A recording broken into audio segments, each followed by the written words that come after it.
Tonight, the Blue Jays embark on a lengthy road trip beginning in Pittsburgh. The scene, PNC Park. Alek Manoah takes the mound against the Pirates. And calling this one, Buck Martinez. He's with Pat Tabler. Jamie, the Blue Jays will play their first game in September, and right now the picture is very clear. Win or go home. They'll start this 10-game road trip with a series here in Pittsburgh, and to get it off on the right foot, they'll send their best pitcher to the mound in Alek Manoah. You always like your chances when Alek Manoah is on the mound, but the Blue Jays have to figure out a way to score some runs. His last time out, he was matched up against Shohei Ohtani, and he did his part. 7 innings, he only gave up 1 earned run. What makes him so tough is he can go in or he can go out, up or he can go down in the strike zone. He just doesn't give up many solid base hits. His hard hit contact is one of the lowest in all of baseballs. Now, the Jays have lost each of Alek's last 4 starts, and he's only given up 9 earned runs. They have to figure out ways to score runs for him because, you know, Buck, he's going to do his part on the mound. It really doesn't make any difference who's pitching. The Blue Jays offense has to get things rolling. It's been inconsistent lately. They need to turn things around tonight in Pittsburgh. Jamie? Buck, it's so good to have you in the booth. You know what people want to hear. Swinging and drive. Swinging and drive. Get up and get out of here. Maybe that guy will do it. And that guy, for this matter. We hope. Okay, let's enjoy this one, folks. It's the Blue Jays and the Pirates next on Sportsnet.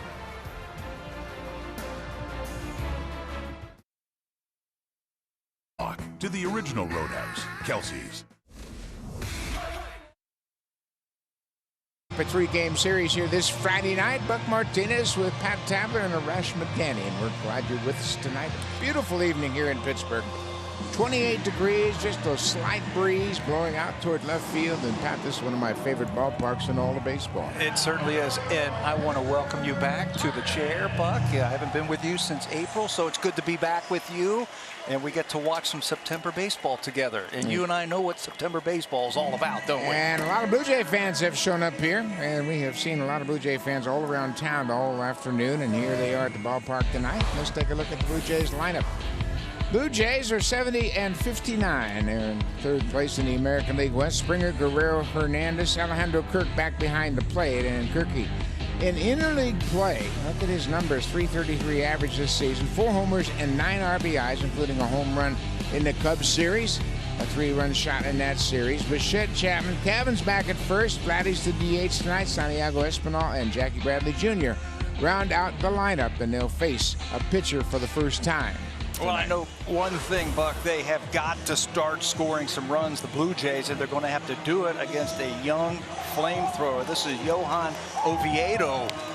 Oviedo, promoted from AAA. He makes his team debut tonight for the Pirates. He was acquired from the Cardinals at the trade deadline. That was for Jose Quintana. He stands 6'5", weighs 245 pounds. He's just 24 years old.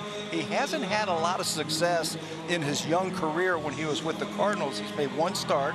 That was back in June versus the Cubs. He allowed 3 runs over 5 innings. Then he had 13 relief outings. So he's made 19 major league starts, and he's not had a whole lot of success, but they moved him to the bullpen, put him down in the minor leagues. They brought him back up. They've stretched him out, and here he is making his Pirates debut.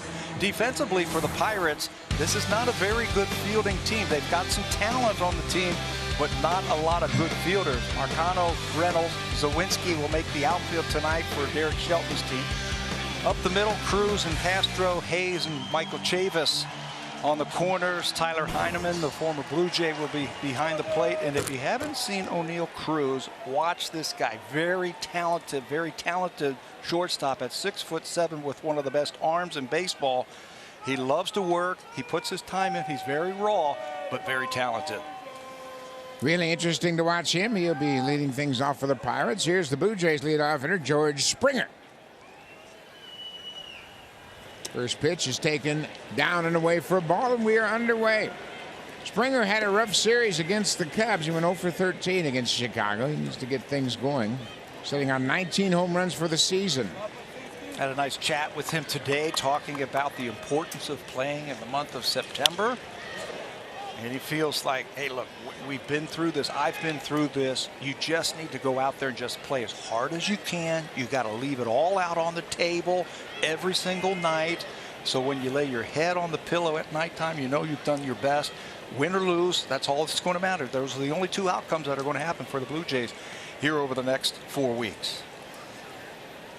Ball on a strike to Springer. That's off the catcher's mitt back to the screen. It's 2-1. Here we are in September, and the Blue Jays are facing a young man, 6'5". He's a big guy. I tell you what, that's a heavy-duty pitching matchup we got tonight with Manoah at 6'6" and Oviedo at 6'5". He's got a very good arm. That fastball touches about 97. And, you know, watching the Blue Jays, the faster they throw it, the harder they throw it. I think the better they like it. But it takes them some time, I think, to understand what pitchers, if they're not familiar with them, what they are trying to do to them. So we'll watch every one of these at bats, especially the first time through. Springer overall was just 3 for 25 on that 6-game homestand against the Angels and the Cubs. Here's the 2-2 pitch. Popped in the air, right side, in the foul ground. It's Michael Chavis over near the screen, and it's off the screen out of play. Chavis, he's playing first base. Blue Jays have seen him a lot with Tampa Bay, and he's a pretty good player, having a pretty good season. Yeah, came up with the Boston Red Sox as a second baseman, get a chance to play at first base, but it just runs out of room thanks to the screen. You make that play last year, it's an out. Sorry, not this year.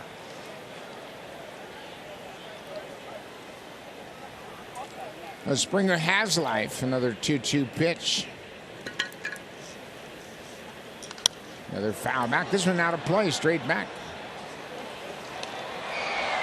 You know, George, he's got a lot of experience in the postseason. I believe he's played 63 postseason games, but it's a different story for a lot of the young guys. Even the guys that got into that shortened wild card game against Tampa Bay a couple of years ago, that really wasn't a great postseason experience because it wasn't a season-long march to the postseason.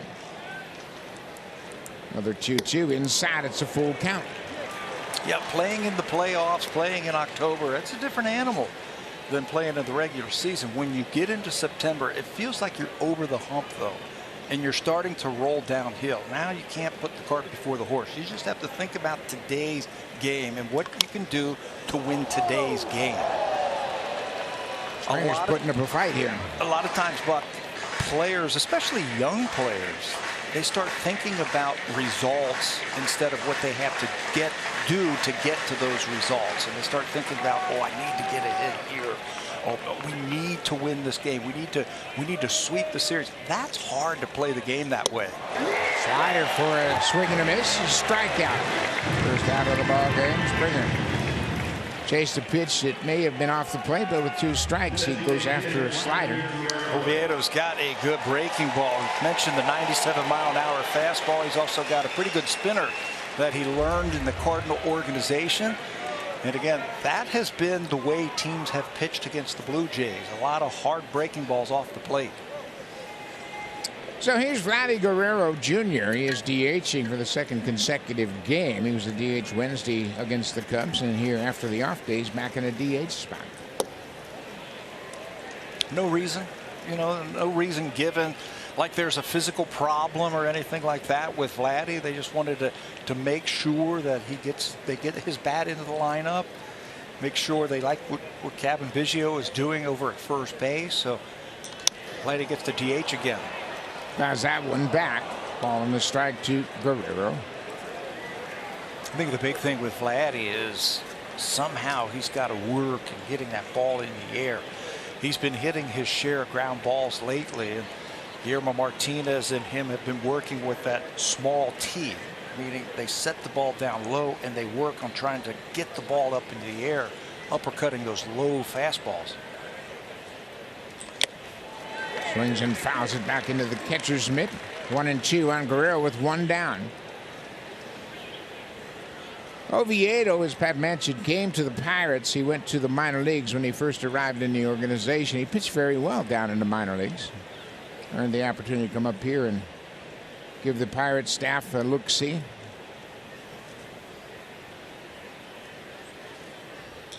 Fouled off that breaking pitch as he was able to spoil that pitch that was away.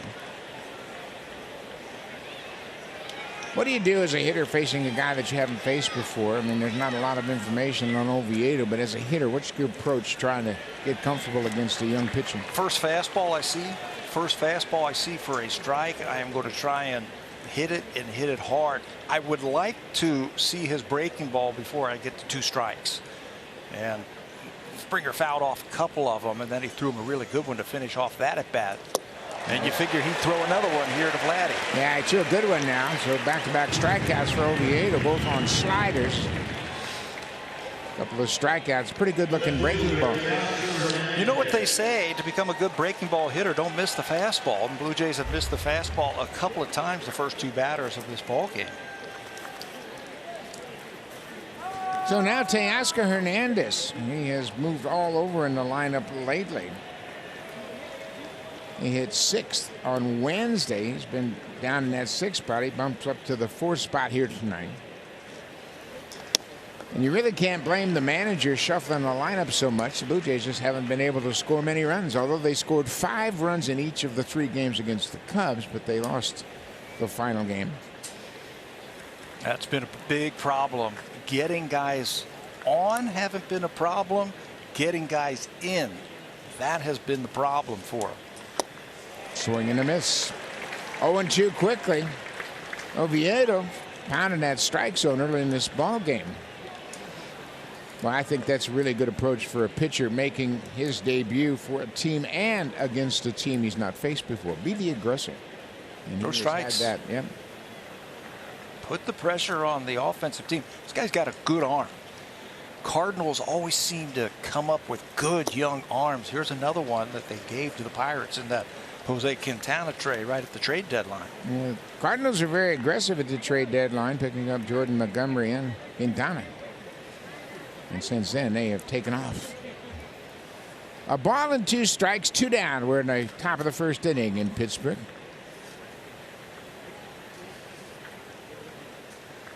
Outside, 2-2.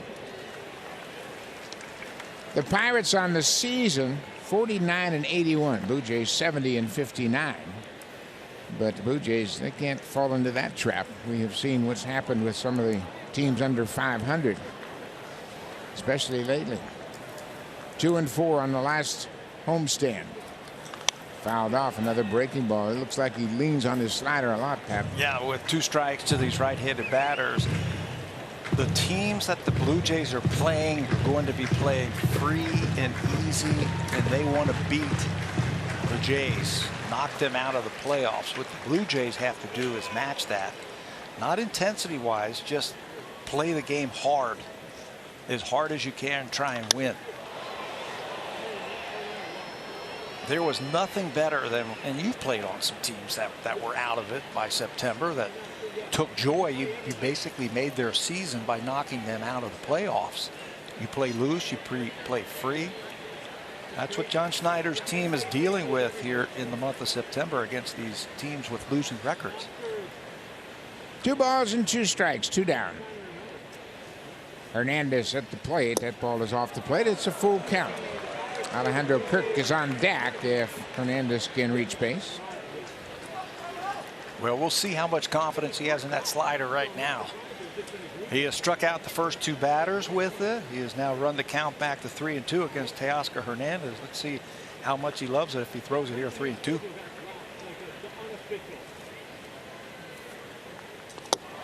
He throws it 3-2 and gets a strikeout. How about that start for Johan Oviedo? Strikes out this side. Alek Manoah will take the mound when we come back to Pittsburgh. Look at the Pittsburgh Pirates lineup tonight for their manager Derek Shelton. 49-81. As we mentioned, O'Neill Cruz, top of the order. Castro, Reynolds, Zawinski, middle of the order. Brian Hayes, the son of Charlie Hayes, a great major leaguer for a long time. DH is Cal Mitchell. And Michael Chavis, formerly of the Boston Red Sox, has a lot of games against the Blue Jays, and he's done some damage. 272 average, 10 extra base hits, and 16 RBIs, and an OPS over 800. And this Pirates team will take a look at Alek Manoah for the first time. Did you know it's Mountaineer Night here at PNC Park in Pittsburgh? West Virginia Mountaineer. That's exactly where Alek Manoah went to college. We'll talk about that a little bit later.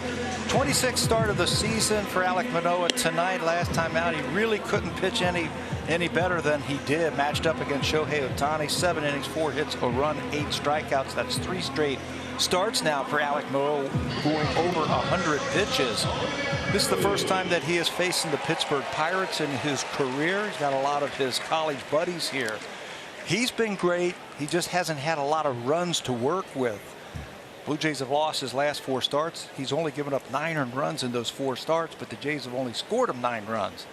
So he has done his part. Oh, he certainly has, and I think it's really impressive that he hasn't tried to alter his style and pitch better because they haven't scored him any runs. He's pitching the same way he has all season long. It's good that you noted he has 3 straight games with over 100 pitches. At this time of the year for a young guy, that's remarkable, and good on him for staying ready to pitch and ready to give them as much innings as possible. So here is O'Neal Cruz, the 6'7" shortstop, leading things off. Hits it in the air, pops it up behind second. Jackie Bradley Jr. playing in right field, comes a long way, makes the catch. 1 pitch, 1 out from Manoah. Let's take a look at the defense for the Blue Jays. They've committed 67 errors on the season. This is how they will line up tonight. Teoscar Hernandez in left field. George Springer back out in center field. You saw JBJ in right field. Matt Chapman, Bo Bichette, Santiago Espinal, Kevin Biggio left and right on the infield. Alejandro Kirk behind the plate. And there's Teoscar out in left field. This is his first start in left field this season. He's had 3 games out there. And just felt like with Jackie Bradley's arm in right field, Jackie not as comfortable in left field. He is in right field, so Teoscar will slide over to left field tonight. First pitch is in there to Rodolfo Castro. He has been up and down a couple different times with the Pirates. A switch hitter batting left-handed against Manoah. Pops this one up. Chapman will give it a look, but it's going to sail into the seats, well out of play.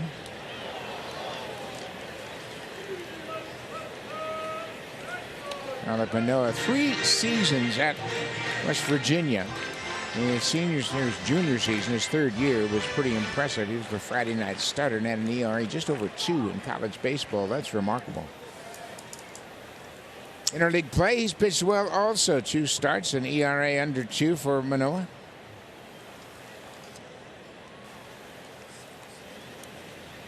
Breaking ball missed away. It's a ball in, 2 strikes to the second baseman, Castro.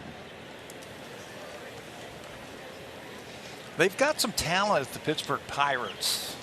It's a definite rebuild. They're going to their farm system. They're using a lot of their young players. This is one of them right here. A lot of talented players, but they're all learning at the big league level. So there's a lot of ups and downs this season for Derek Shelton's team. This is popped over the screen and well out of play on the left side.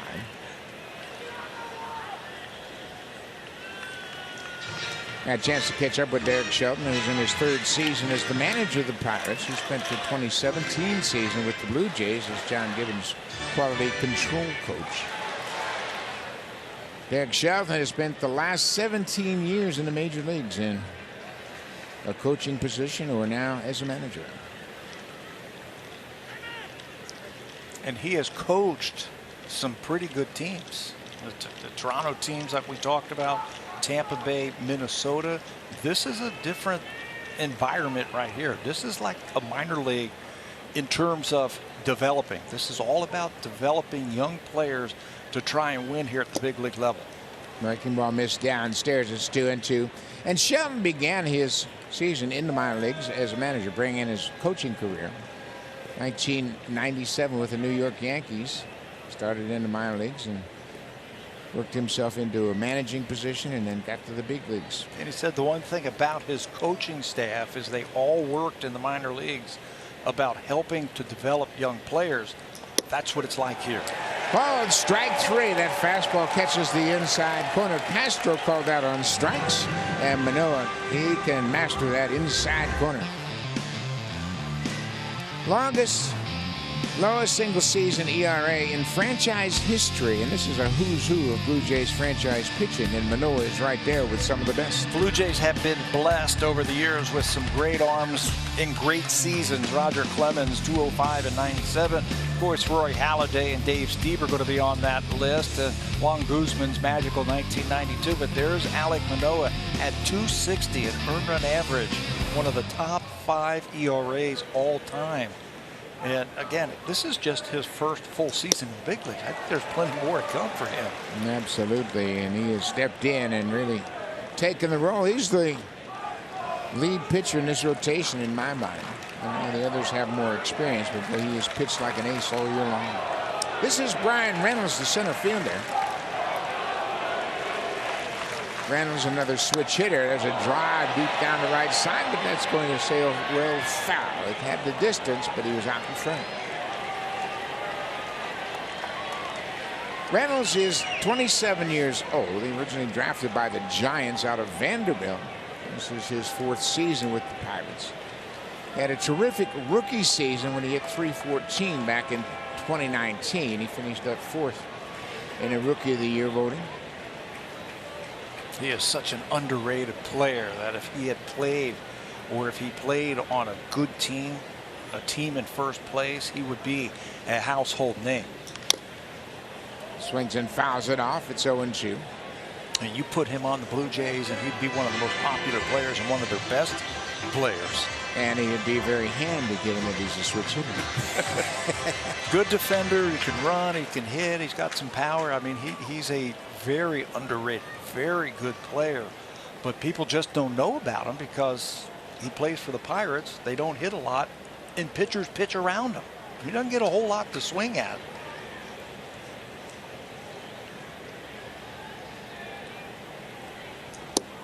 Called strike 3. What a start for Alek Manoah. He strikes out 2 in a 1-2-3 bottom of the 1st. No score after 1 in Pittsburgh.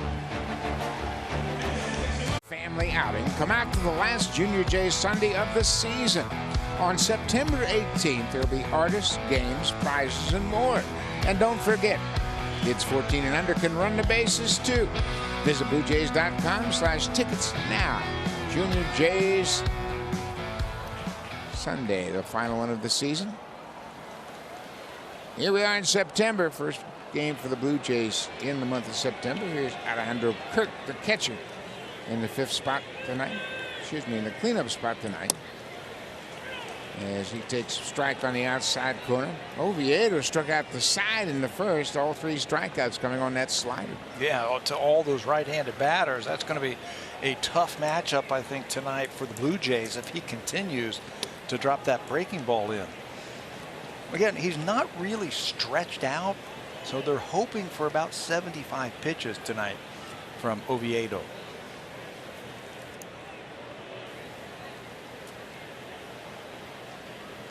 Takes a long time to get the sign. Now there's set.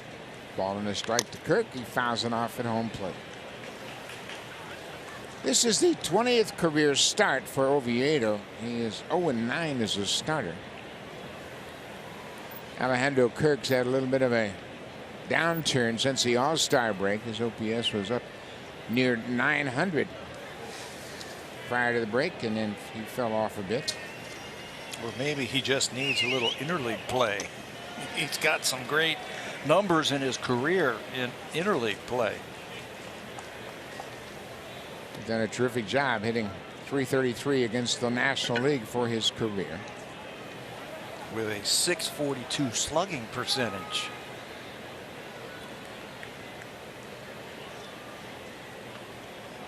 Two balls and 2 strikes. Hit on the ground right to the second baseman, Castro. Kirk's retired 4-3, 1 down. So the Blue Jays all getting their first look at Oviedo, and they have found out he's got a good slider. Pretty good velocity on his fastball. They're throwing the occasional curveball and changeup. I asked the catcher, Tyler Heineman, if he had caught him before. He said, yeah, last year in St. Louis. They were both at the Cardinals last year, so he has some experience, but obviously hasn't had a chance to catch him this year until tonight. Here's Bo Bichette, the shortstop. Well, was after the first pitch, as he often does. That pitch was off the plate. Well, the word has gotten out that he likes to swing at that first pitch fastball. So you're seeing teams a lot more now throwing him first pitch sliders. We're going to have to recognize it a little bit earlier out of their hand.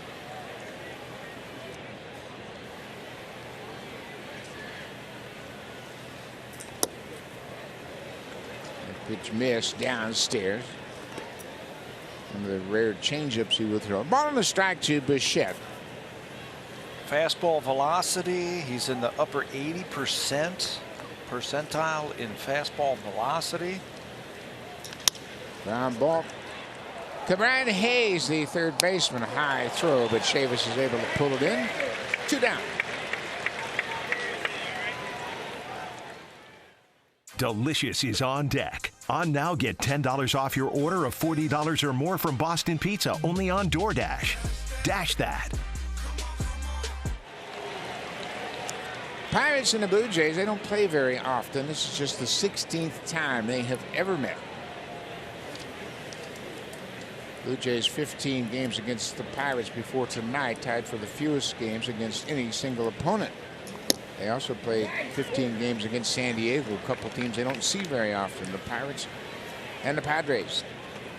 I think the Padres were the last team that the Blue Jays had ever faced. Once interleague play started, went through all the interleague and all that, the last team in Major League Baseball that the Blue Jays had never faced before were just a few years ago against San Diego. Here's the third baseman, Matt Chapman. Chappie's batting .237 for the season, 22 doubles and 24 home runs. Takes that breaking ball way outside. 2 balls and a strike, 2 down. No score in this ball game. First of 3 against the Pirates.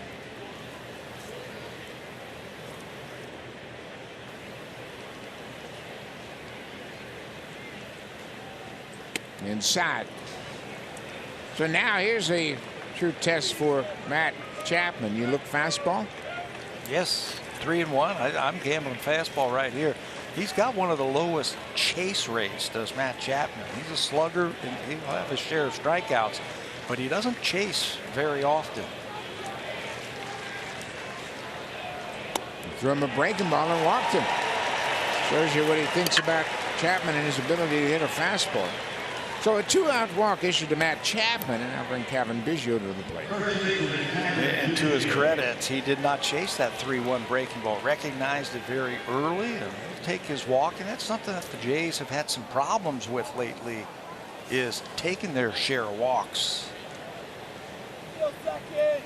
And just 2 walks in the series finale against the Cubs. They went down to Chicago 7-5 in that final of the 3-game series. Another off-speed pitch misses way outside. Cavan batting .216 for the season. He's got 4 homers and 20 driven in. This is his 73rd game of the season.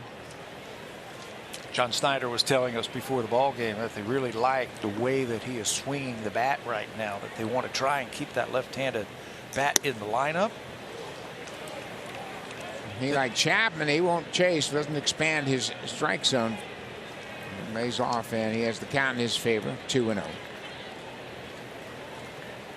Cavan 2 for 11 on the homestand, but he did hit a home run. Hit that home run on Wednesday, his 4th home of the season. First home run this year at Rogers Center. Takes that one off the plate inside, 3-0. You let him swing here, 3-0? No, because I know that pitcher is on a pitch count. And Cavan can swing the bat just as well, 3-1. I got to get this guy's pitch count up and get in that bullpen. Good point. 3-0, 2 down. Chapman's at first. Off the plate, back-to-back 2-out walks. So Oviedo missing with that slider. Walked Chapman, and now he walks Biggio right behind him. So Santiago Espinal will come to the plate, but before he bats, looks like there's going to be a conference on the mound. Well, this has been the problem that the young right-hander has had. That's why they sent him down into the minor leagues, to stretch him out, they put him in the bullpen, the Cardinals, and he pitched much better. I think they took away some of the pitches and they said, hey, fastball, slider, let's attack the strike zone. He's made 19 major league starts, 0-9 with a .536 earned run average as a starter. Now he's won a couple of games in relief, and this is what they like about the Pirates. He averages about a strikeout an inning, 9 strikeouts per 9 innings pitched. He's got the big arm, but at times he could lose the strike zone like he has here with 2 out. The pitching coach is Oscar Marine. His 3rd season with the Pirates, just 39 years old.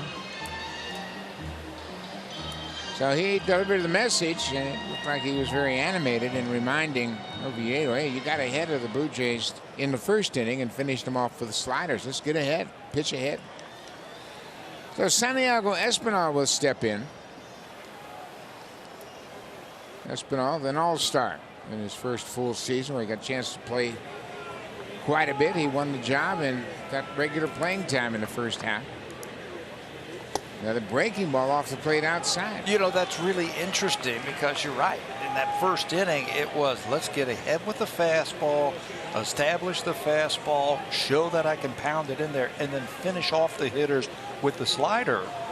This inning, he's pitched backwards. He's throwing that breaking ball a lot more early in the count. Credit the Blue Jays for laying off of it. Missed with that fastball now, and now I think Espinal really has to sit on the fastball. 2 balls and no strikes. He's had back-to-back 2-out walks. You've got to take a shot right here. Look for a fastball. And then try and do some damage, and Espy has done that this year. He has come up with a ton of big hits for the Blue Jays. Even though he has hit down in the lineups, he has come up with some big hits for him. Inside, can't find the strikes on that plate's jumping around on him right now. So you got to take for sure here with a left-handed bat on deck and Jackie Bradley Jr.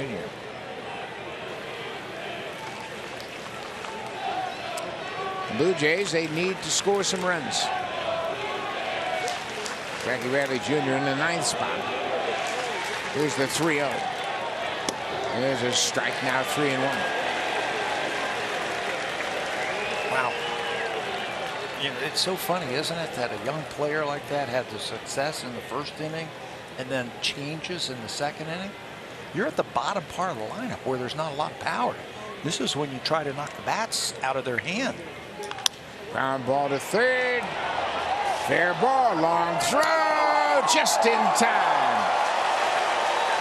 Well, the umpire at 3rd base took a long time to make the play, but that 3rd baseman, Brian Hayes, has a strong arm. The Blue Jays are going to take a look at that and review. Ron Snyder's asking the umpiring crew to hold on a minute. This ball is just barely fair over the bag.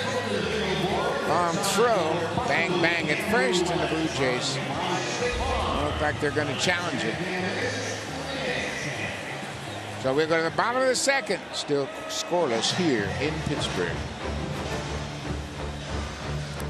There's a distinct home field advantage here tonight for Alek Manoah. Hundreds have made the hour-long trip from campus in Morgantown, West Virginia, to come here to watch one of their own pitch in the big leagues. And among them, the entire Mountaineers University baseball team, the players, the coaches, the staff. I spoke with their head coach, Randy Mazey, today.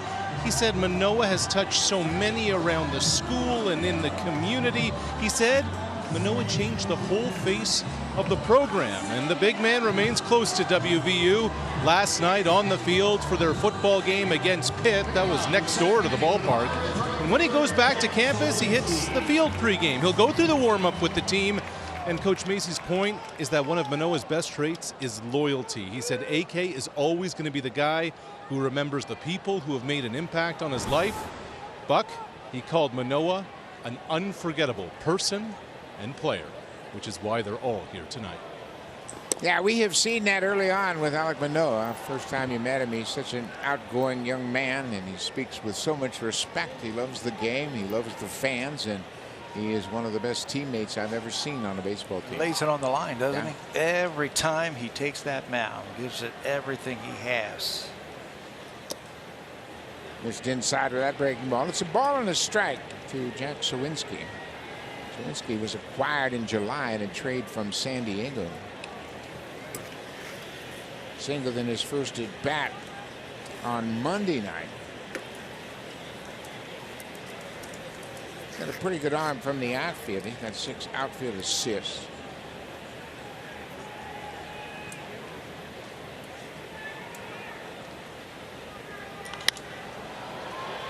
It's this one out of play. Zawinski has 14 home runs. That ties him with Atlanta's Michael Harris for the lead in National League in rookie home runs. Yeah, and he's 6th in extra base hits, but he's been in a little bit of a funk lately. Over 29 over 10 games, and then he was sent down to AAA, just called right back up. Yes, he's got some power. He had a 3-homer game earlier this season, but there's a lot of strikeout in that swing also. There's a drive toward right. This one's up off the wall. Jackie Bradley Jr. plays it back in, and that'll be a terrific play by Jackie Bradley Jr.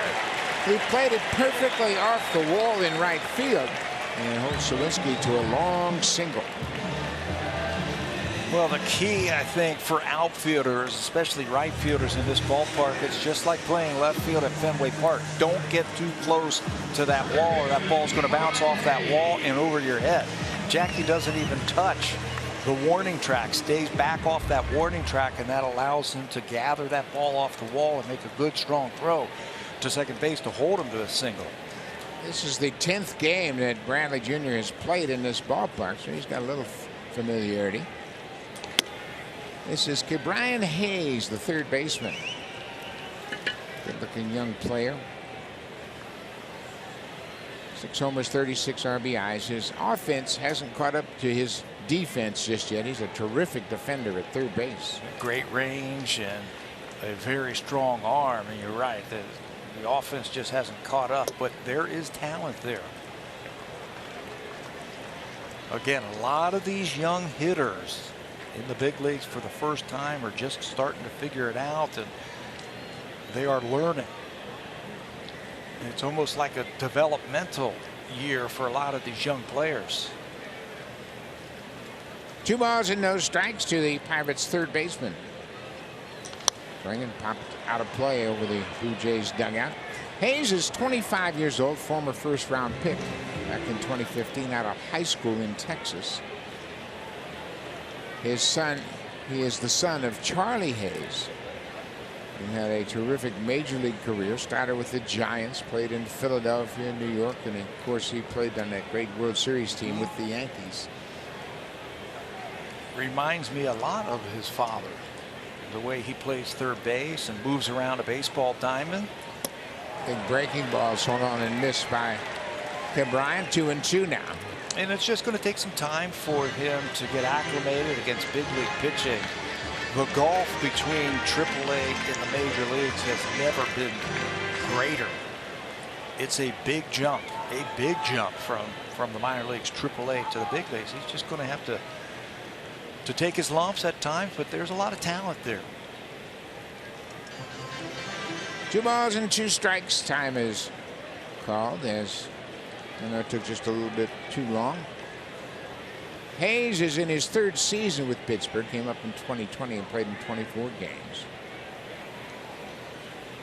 First that abbreviated season in 2020. He hit .376 in 85 at bats. Right on and missed. He took a half-hearted swing at a high fastball. Looked like he might have been thinking breaking ball there. That's the 3rd strikeout already for Manoah. You know, that's something that you will learn as a young hitter, how to hit with 2 strikes. You can't really sit on any pitch. He's looking for the off-speed pitch, and Manoah crosses him up and throws a fastball right by him. Yeah, that's something that just comes with experience when you understand that you still got a chance. You might have to shorten your stroke up a little bit with 2 strikes and try to keep the bat going. So this is Cal Mitchell. He's the DH tonight.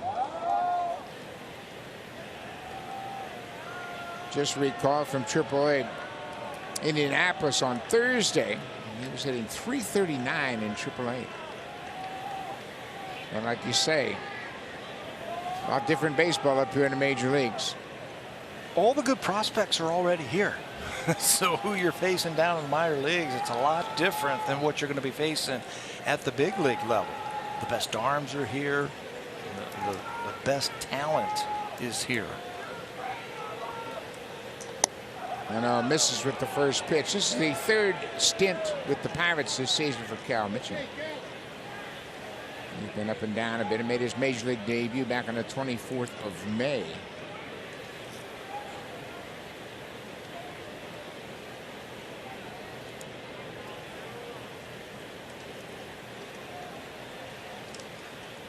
Jack Sawinski at first with a long single, 1 out.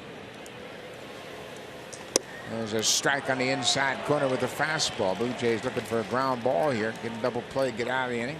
It's another one of the young hitters who have struggled. Option back on August the 9th from Pittsburgh. He batted just 104. Ups and downs. You make adjustments. You get a youngster a chance to play a little bit, see how he can handle it. Ball on the strike. Breaking ball missed downstairs. It's 2-1 now. But when they sent him down to Indy in 17 games, he drove in 14 runs and hit 4 home runs. So there is some talent there. There is some possibilities there. So they brought him back up here and going to give him a shot here in the month of September to show what he can do.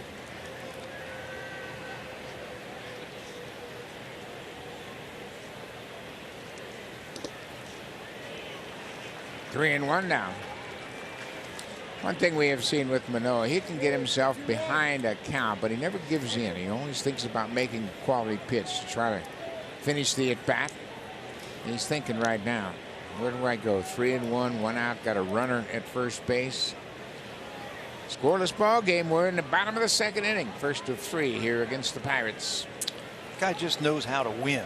He knows how to give his team a chance to win, to give him a chance pitching deep into ball games. Ball 4. Missed with the fastball. So I'll push Sawinski down to second base.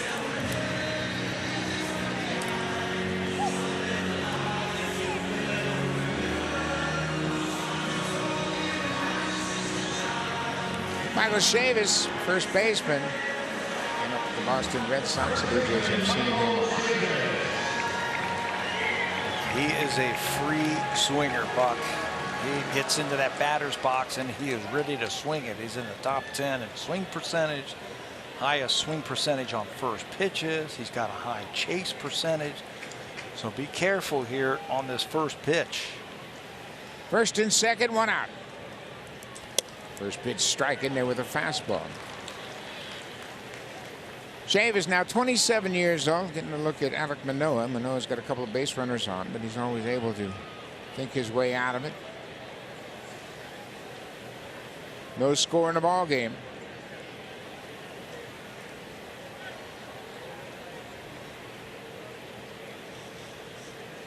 Breaking ball way outside.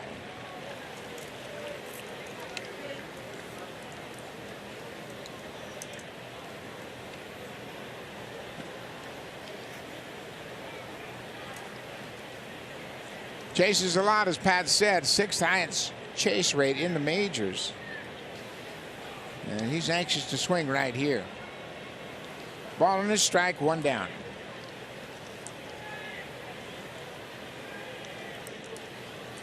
Missed with that breaking ball off the plate.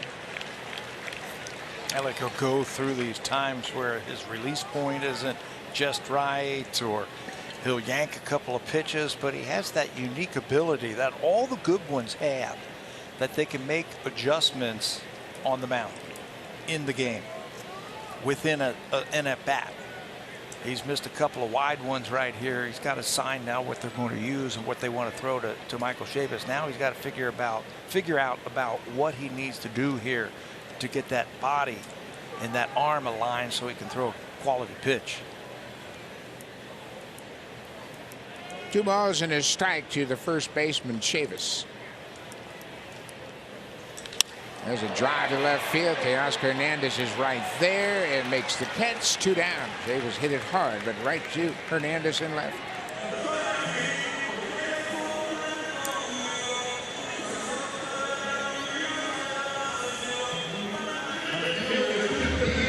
fastball count. He is going to be ready for any fastball. He's got a very high swing percentage. Hit that one hard, but right at Teoscar.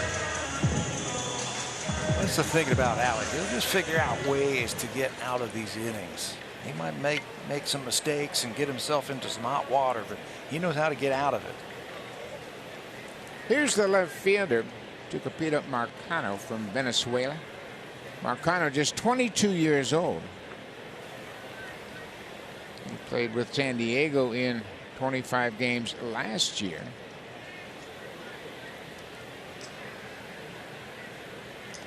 Takes the first pitch, strike. He was traded by San Diego. He and Jack Sawinski, who's at second base right now, came over in a deal for Adam Frazier. Frazier went to the Pirates, and now Frazier's with Seattle. 0-1, 2 down. Pirates threatening here in the bottom of the second inning. Upstairs, a ball on a strike. Manoah just hasn't found that groove just yet. Yeah, I don't know if it's the way he's delivering the ball or if he's trying to overthrow that fastball at times. Sometimes pitchers can come out of their delivery and open up a little bit too quickly, and that arm doesn't follow suit. When he's on time and when he's clicking, I mean, he's pounding everything in that strike zone. Right now, he's just trying to figure out that release point. That breaking ball down and in for a ball. 2 balls and a strike.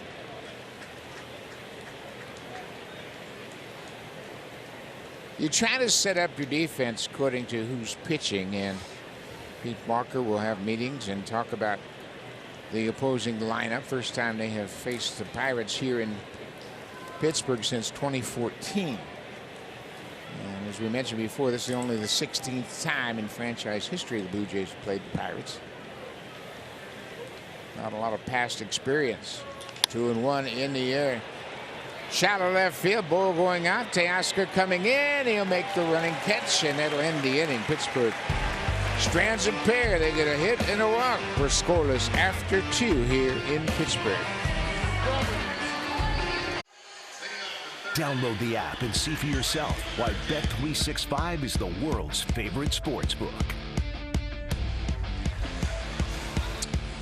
Beautiful evening in Pittsburgh, Pennsylvania. That is the Roberto Clemente Bridge. It's under repairs right now. It's closed, and they had to come around that second bridge. The Andy Warhol Bridge. Andy Warhol Bridge. I want to know where the Willie Stargell Bridge is. They should have one of those, too. We're going to be here tomorrow night when the Pirates have their inaugural Hall of Fame induction. Dave Parker, who spent some time with the Blue Jays, will be inducted along with Steve Blass, a great pitcher, and Bill Mazeroski, a great second baseman. There'll be 3 members inducted that will be here tomorrow night. Hard to believe the Pirates don't have a Hall of Fame. Isn't that interesting? Yeah. All the great players they've had over the years. Here's Jackie Bradley Jr. He falls behind 0-1, his first at bat of the evening. Checks his swing and takes it down and in. I think that's a case, Buck, that this pitcher is falling in love with a slider a little bit too much. You throw 97, 98 miles an hour, you're at the bottom of the lineup. You got to power the ball into the strike zone, don't you? I would think. You know, it's interesting. There's a called strike on a borderline slider down and in, you know. And I think catchers have a responsibility here. And I don't care how good your slider is, if you can't throw it consistently for strikes, even if you do, it's still going to get hit. Tyler Henneman, who spent some time with the Blue Jays in spring training, calls another slider and gets the strikeout. That's 4 strikeouts. First time through the order, all coming on that slider. You know, if they're treating this like a production year where they are trying to produce players, maybe he's got you know, some words like, hey, we want you to work on your slider tonight. You know, you've got a great fastball, but let's try to develop that slider a little bit more. George Springer struck out his first time up.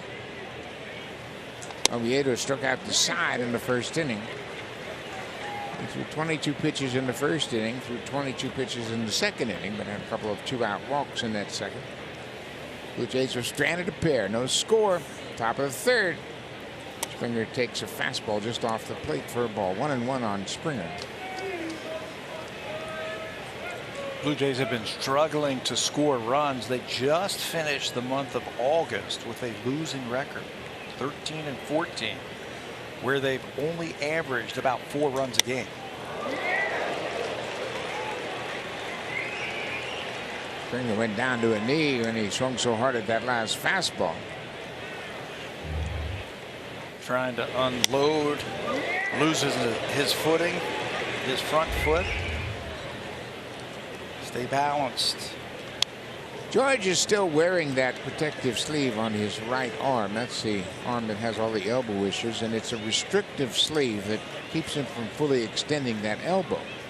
And he's got a lot of things going on in that elbow, and they'll probably have to be addressed in the offseason, but he's been playing through it. Comes and goes, and he says, I just have to play this game. It's September. It's time to play baseball, and I'll deal with the pain later. Second baseman throws him out, 2 down. Let's check in with a rash. Well, Buck, you talked about the Pirates Hall of Fame. You can't go anywhere in Pittsburgh without the legacy of Roberto Clemente being felt, and Vladimir Guerrero Jr. got into the spirit today.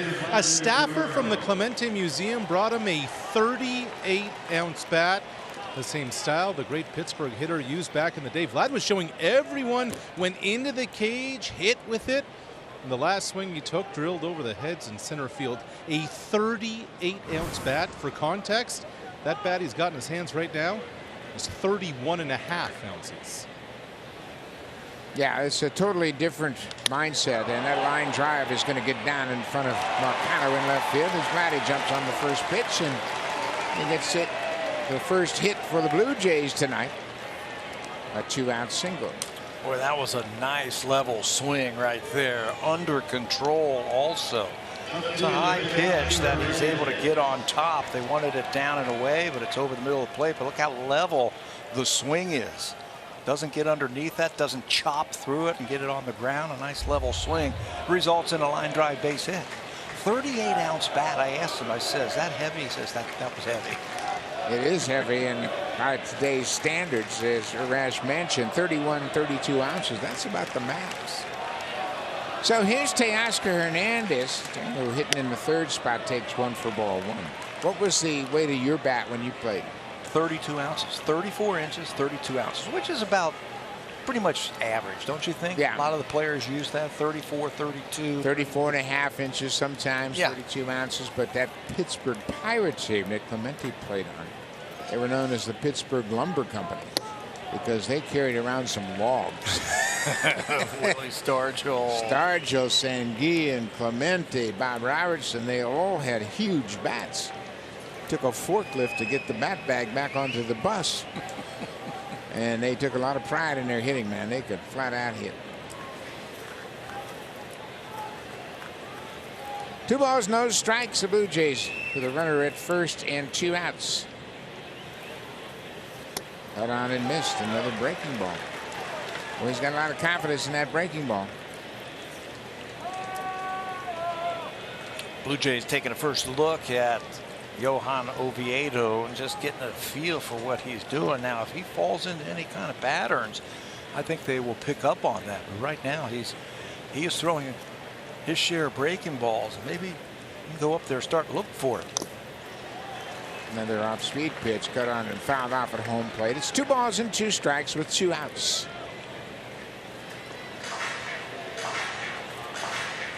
You know, I think the first thing you do when you're facing a pitcher for the first time and you're not really sure what he throws, and he throws this hard, maybe you take the power away and you cut your swing down a little bit just to try to put the ball in play a little bit more consistently. Put the pressure on the defense by making some contact. There goes Guerrero from first, and the ball is fouled out of play. Blue Jays start the runner with a 2-2 pitch, and Guerrero will retreat. Friday's got 4 steals. He's been caught 3 times and trying to use the element of surprise. He's been running a lot lately on pitches, trying to surprise them, and they'll sync up the numbers that if the pitcher's taking his time getting the ball to the plate, and they all know about Tyler Heineman's numbers his pop time. If they match up and sync up, maybe they'll start that runner. Another 2-2 pitch. Pulled on the ground through the left side for a base hit. Teoscar comes through with a 2-out single. Back-to-back hits here with 2 outs in the third. Roddy moves down to second. Good piece of hitting to get that pitch out over the plate. Another breaking ball. He stays back this time long enough to drill it in left field. Now, this is the problem that the Blue Jays have had in the month of August. Mentioned that they averaged about 4 runs per game offensively. It's hard to win games when you only average 4 runs a game. They only hit 26 home runs in 27 games. Here's the one that jumped out at me. Runners left on base, 187 runners left on base in the month of August. They have to start coming up with clutch hits here. That's a small village. They're getting them on. They just haven't been consistently getting them in. So here's Alejandro Kirk. He's got a chance to knock in a run here with 2 down. He takes the first pitch off the plate for ball 1. Kirk grounded out at the second baseman his first time up. Drive to right field and down the line. That is deep. Long run for Sawinski, and that's going to slice foul out of play. He gave it a ride. They were playing him to pull. Then he really crossed up the defense, but that ball sliced foul way down the right field line. Zawinski got there, and if it stayed in fair territory, he was going to make that catch. Showing off some range again, trying to cover up that hole in right center field. Got a good jump on the ball, got a good break on that ball, but it just sliced foul. Kirk hit a 3-run home run in the 6th inning on Wednesday night. That drew the Blue Jays to within a run of Chicago, but they would eventually lose that game 7-5. Oviedo's 1-1 pitch. Upstairs right on the top of the strike zone for a strike. It's strike 2. Looks like Kirk didn't agree with that call. Looked like it might have been off the plate away. Yeah, he wasn't very happy with that one. Fastball up and away, 4-seamer, and Alejandro got something to beef about. That ball is up and off the plate. Now he's going to have to really dig in with 2 strikes.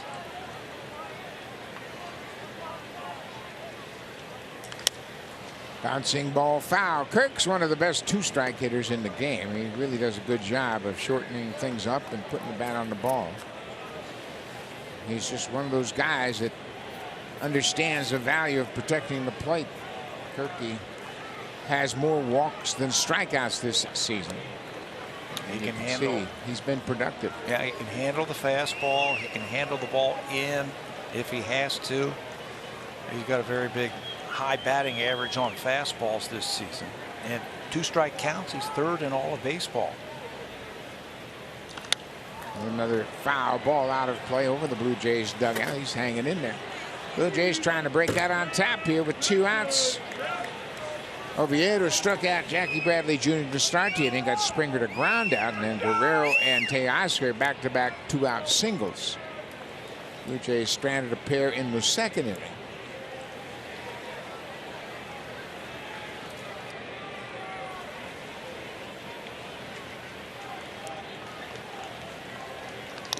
Fouled it off.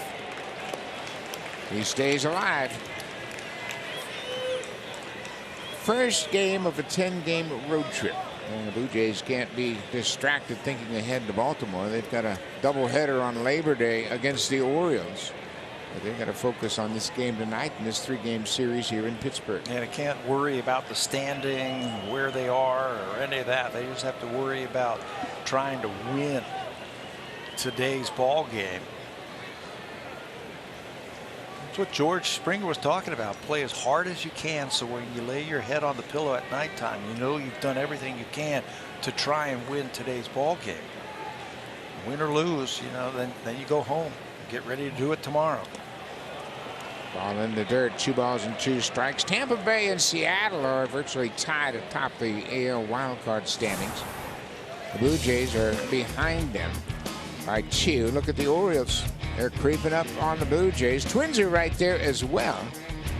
And a lot of interesting series this weekend. The Orioles are playing the Mariners, and it's an interesting matchup there for sure. Check that. The Orioles are playing the A's, and Kirk stays alive, fouls it into the second deck. I like his approach right now. That 98-mile-an-hour fastball waited just a little bit longer to foul it off.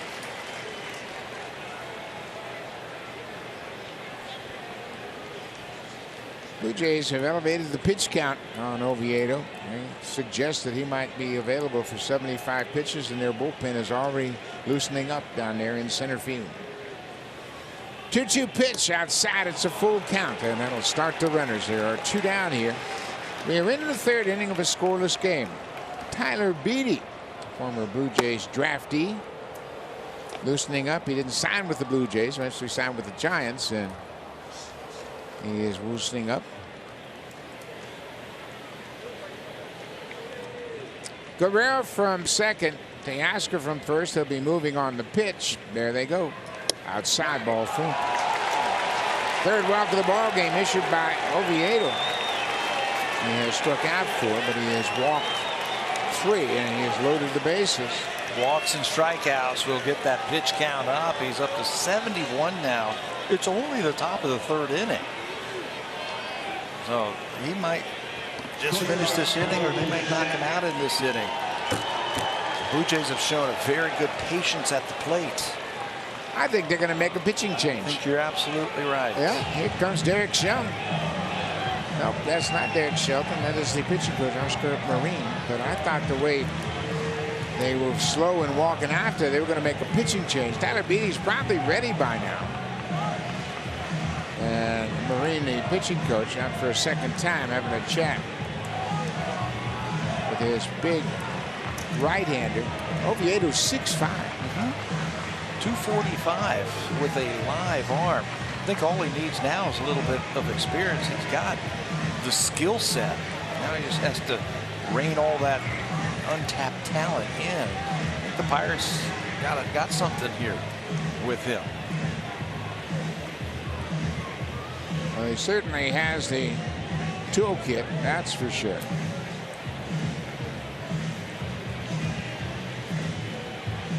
So the Blue Jays now threatening with 2 outs. Derek Shelton, the skipper, has seen his pitching struggle a bit now. Oviedo's getting near the end of his night. 2 outs, bases loaded. Usually after this, the pitcher wants to jump ahead with the fastball. Bo will be ready. Fastball that's in the dirt, but not far enough for Guerrero to take a shot. He has to slide back into 3rd. It was a changeup down in the dirt, and Vladimir very aggressively comes down the 3rd base line, anticipating a ball in the dirt, takes a couple of steps. Heineman throws back. I was going to say with Bo, usually you're looking fastball, but teams have been throwing him a lot of off-speed pitches or spinning that baseball on that first pitch. Upstairs on the corner, another high strike called by the home plate umpire. That looked like a borderline pitch. Mike Estabrook is the home plate umpire tonight, and that pitch is a hard slider, top of the zone. Ball and a strike to Bichette. Fouled off. Made him swing at that one. 1-2. Because he called that second slider that looked like it might have been off the plate, a strike, that forced Bo to swing at that last one. Don't expand here, because you know the pitcher's going to try to throw something off the plate. Bo is 3 for 9 this season with the bases loaded, with a couple of home runs. He's driven in 14 runs this season when hitting with the bases loaded. 1-2. Fowler over the screen into the seats. Remember, the pressure is on the pitcher to come to you. You got to make sure that he throws you a strike. Got to tell yourself you don't want to help him out at all.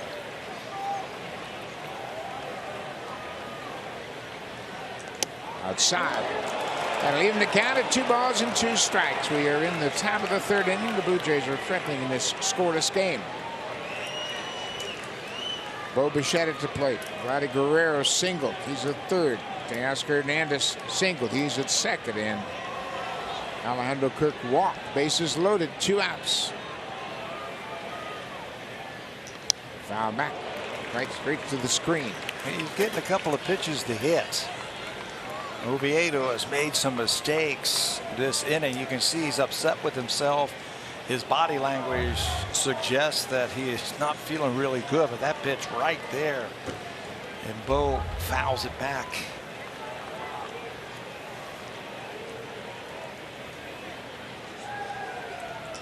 Oh, hits a high fly ball to the left, but it's going to be caught. Marcano is there, and the Blue Jays will leave the bases loaded. 5 left on so far by the Jays. Still scoreless here in Pittsburgh. In 30 years, don't miss the Clash at the Castle from Cardiff, Wales. Tomorrow at 1 Eastern on Sportsnet Now and the WWE Network. A lot of Blue Jay fans in the house tonight at PNC Park. And we had a chance to see some of those fans today around town, downtown, just across the river. Blue Jays Hotel right in the center of town, and many of the players can walk across the bridge and get over here. It's much easier when that bridge right there, the Clemente Bridge, is open, but it's not the case right now. It's under repair. Met some fans at the hotel today, and then some at the ballpark. How about that? Can I get a ball too? Met a guy today. He said he drove 7 hours to come here to watch the Blue Jays and celebrate his 50th birthday. Yeah. With cool. the Blue Jays. I saw a young lady celebrating her 13th birthday here. A lot of fans are very happy to travel with the Blue Jays, and they are good fans. They'll go far and wide to see their team play on the road. First time the Blue Jays have been here since 2014.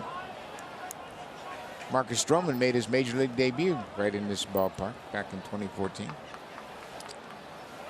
Here is Tyler Henneman. He has bounced around in his major league career. He was with the Blue Jays in spring training this year. They did a pretty good job for the Blue Jays also when they had some catching problems earlier this season. Danny Jansen has spent a couple of trips on the injured list. Switch hitter. He's done a good job of handling the pitching staff. It's nice that he landed on his feet in Pittsburgh. He's going to get a chance to show what he can do at the big league level. He got caught in a numbers game with the Blue Jays, and they had to DFA him, and here he is.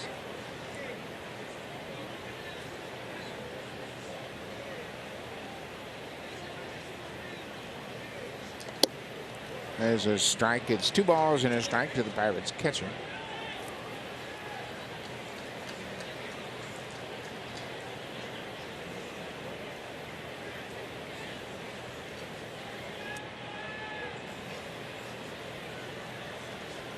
And he got into those 10 games this season with the Blue Jays. 4 hits and 15 at bats. And now it's a 3-1 count. And when leading off the bottom of the 3rd inning, he's in the 9th spot for Pittsburgh. Scoreless game. Blue Jays have 2 hits. The Pirates have 1.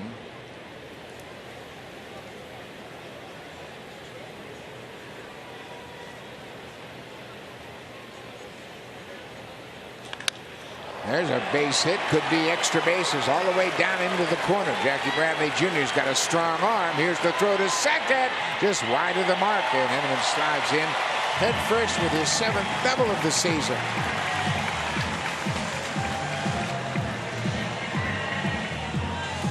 You know, whenever you're facing your former team, we have talked about that a lot this year. You want to do something special. Well, Tyler Heineman got himself into a fastball count. Gets the high 3-1 fastball, rips it into the corner.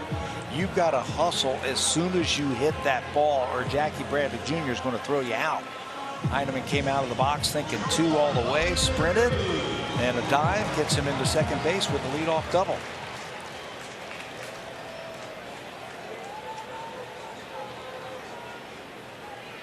So here's the leadoff man, O'Neill Cruz. He popped out to the right fielder his first time up. Leadoff double at second.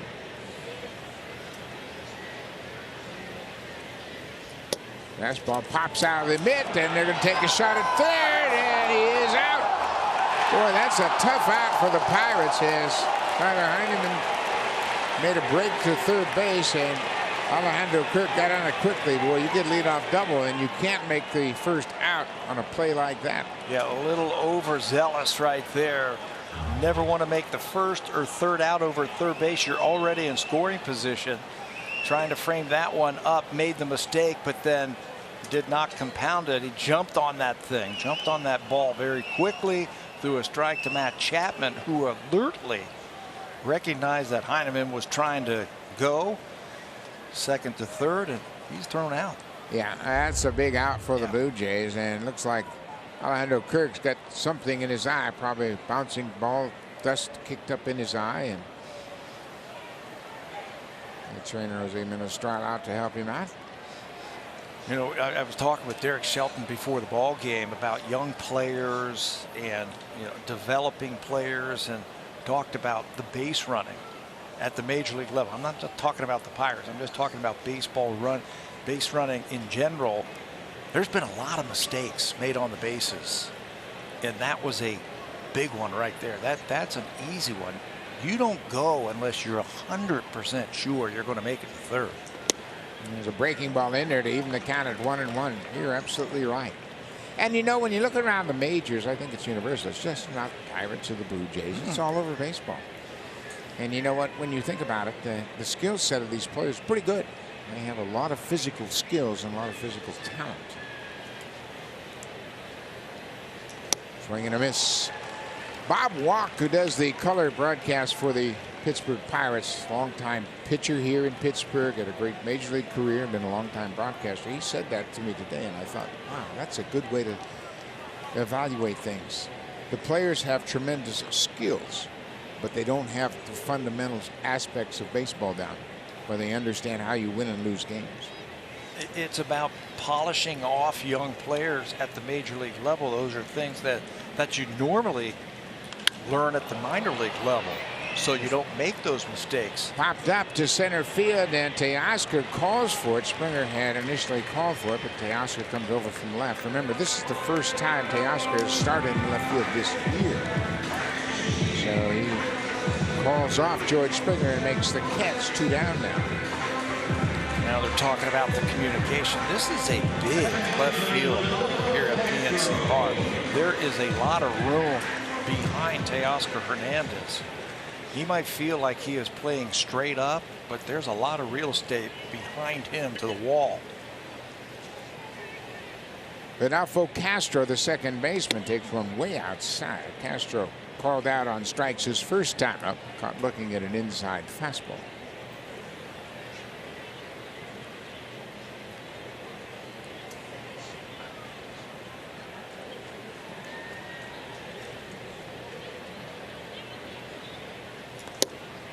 Just off the plate for ball 2.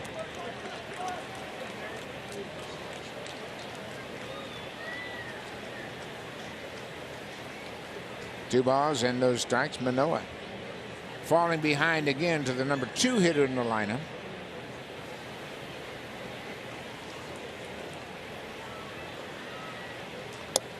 There he finds the inside corner.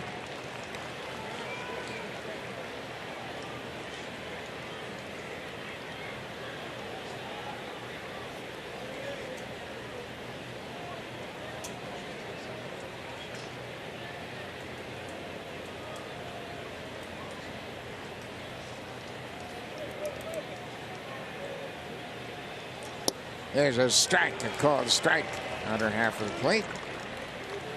2 balls and 2 strikes. Alek Manoah trying to close out the Pirates here in the bottom of the 3rd. No score in this ball game. Each team with a couple of hits. Blue Jays have stranded 5. The Pirates have stranded 2. Got him last time with that fastball, froze him up. See if he goes back to it.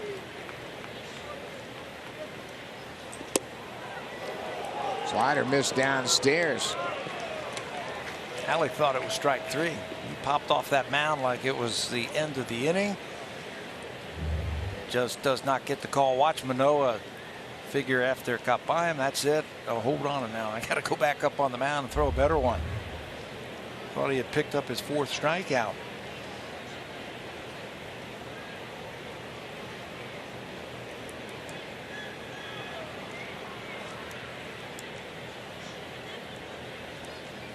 Cut on and missed.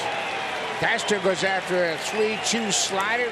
5 strikeouts for Manoah. Matt Chapman, the third baseman, will lead things off in this scoreless ball game when we come back to Pittsburgh. Since 2014, we thought we would show you what Rogers Center would look like over PNC Park. StatCast powered by Google Cloud shows you there is a lot of room in left field that the Blue Jays are going to have to deal with.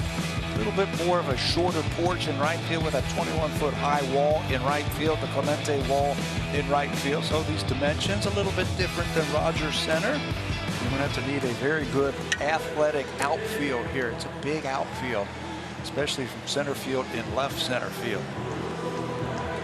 Tyler Beede is the new pitcher for the Pittsburgh Pirates. He's making his 29th appearance of the season. As we mentioned, Beede was drafted originally by the Toronto Blue Jays, first round of the 2011 draft. He did not sign, went to Vanderbilt, and became a first-round pick of the San Francisco Giants. And he was a starter, so that's why you look at his stuff. He's got starter stuff. He can give you multiple innings, fastball, changeup, curveball, and slider from Beede. He's got an excellent arm, averages 96 miles an hour with that fastball, and a pretty sharp slider at just 87 miles an hour, which is pretty good. So Beede gets a chance to face his former team once again. Beede spent 4 seasons with the Giants, and this is his first year here in Pittsburgh. He'll face Matt Chapman to lead things off here in the 4th. Chapman, very tentative swing, as he wasn't really sure he wanted to go after that looking fastball, and that ball was borderline inside. Jabby walked with 2 outs in the 2nd. One of 2 2-out walks issued to the Blue Jays, but they stranded both runners. Ground ball past Hayes down the left field line up against the wall, and Chapman's headed for second. He'll get there with a stand-up double. His 23rd double of the season. A leadoff double here in the 4th. He blew that first fastball right by him, and Matt really didn't have a chance on that first high fastball. So what does he do? He comes back with a changeup right over the middle of the plate. Look where the catcher is set up, right over the middle. Well, that's right where the ball goes. You blow the fastball by him, and then you help out that pitcher or the catcher by just throwing that changeup, and Chapman says, "Thank you very much. I'll take that," as he gets it by Hayes for a double. Brian Hayes, one of the best fielding third basemen in the National League, couldn't come up with it. Now here's Cavan Biggio. Biggio hits it on the ground, and that is caught by the third baseman. He makes the throw. It'll be an infield hit on the play. Chapman moves to third.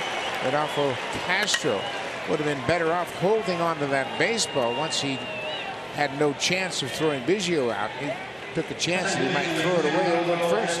Situational hitting, leadoff double. You do him a favor by throwing him a changeup. He doubles. Now you at the least have to get this ball to the right side of the infield. Almost goes up the middle. Castro, for some reason, throws that baseball. No reason to throw it. He looked at third base and then much later decided to throw it. You can see Biggio was well past the bag. Nobody out. Runners at the corners for Espinal. Way outside with the first pitch. Santiago grounded out to third base his first time up back in the 2nd inning. That ended the 2nd.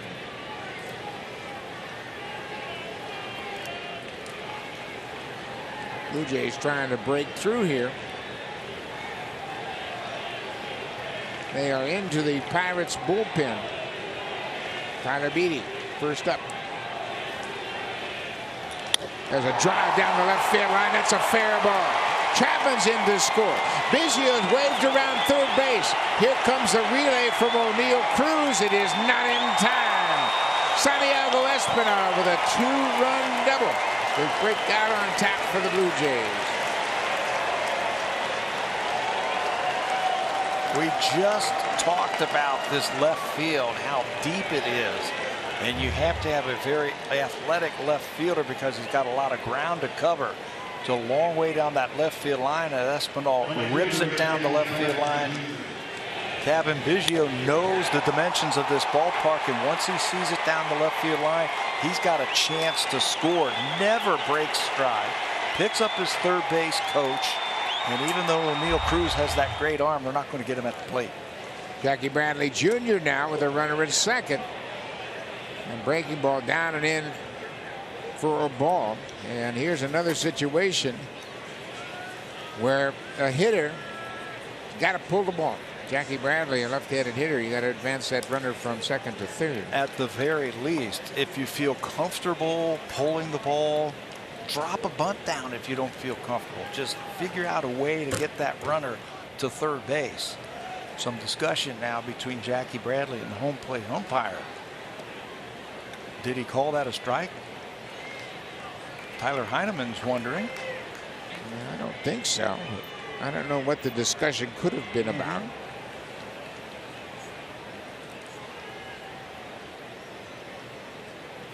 1-0 to Jackie Bradley Jr. Espinal is second. Pitch is outside. 2-0. Go back and look at that first pitch. Ball in the dirt. Yeah, no chance.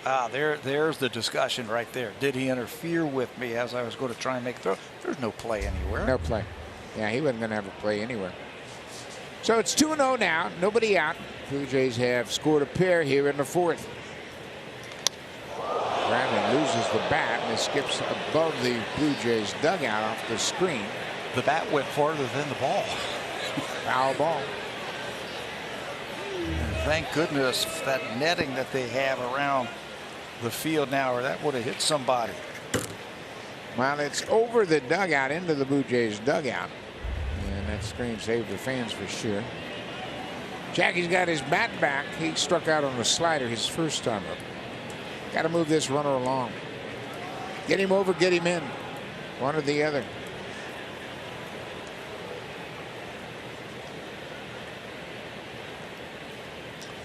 Swing and a miss. I was watching a game the other day, the St. Louis Cardinals, and they're right in the thick of everything right now. Playing great baseball. They're in extra innings in Cincinnati. Started with a runner at second base. Nolan Arenado sacrificed himself hitting a ball to the right side of the infield to get that runner to third base, and they would go on to win the game. You have to do those kind of things if you're serious about trying to win. Bradley strikes out on a changeup. The starter, Johan Oviedo, went 3 innings, 77 pitches through 3 innings, and he gave up a couple of hits, walked 3 batters, but held the Blue Jays off the scoreboard. Tyler Beatty comes in, and immediately the Blue Jays get 3 hits in a row and score a pair of runs. Now back to the top of the order. George Springer with a runner at second base and 1 down. But that's how you play baseball in September. You don't worry about numbers. You worry about results and how you can help your team win that day. Yeah, and that's really a great point. Nolan Arenado, an MVP candidate every single year, guy that drives in 100, gets his team in a position to win a game. That's the only thing that matters in September. And he wasn't trying to do anything dramatic, and I'm going to hit a home run here to win it for my team. I know my job is to move that runner. With 2 strikes, he was able to move that runner to third base, and they would win in extra innings. Ball on a strike to George Springer. George has struck out and grounded out. Vladdy Guerrero is on deck.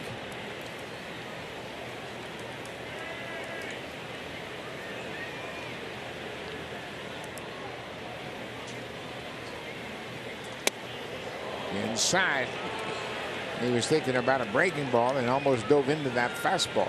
It's tough for him to check his swing with the elbow problems that he has had. Checks his swing right there and then backs off.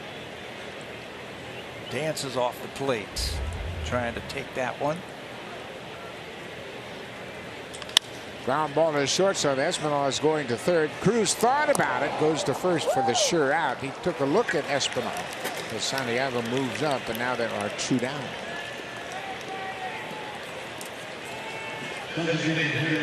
George not really happy with that at bat. Can't drive him in.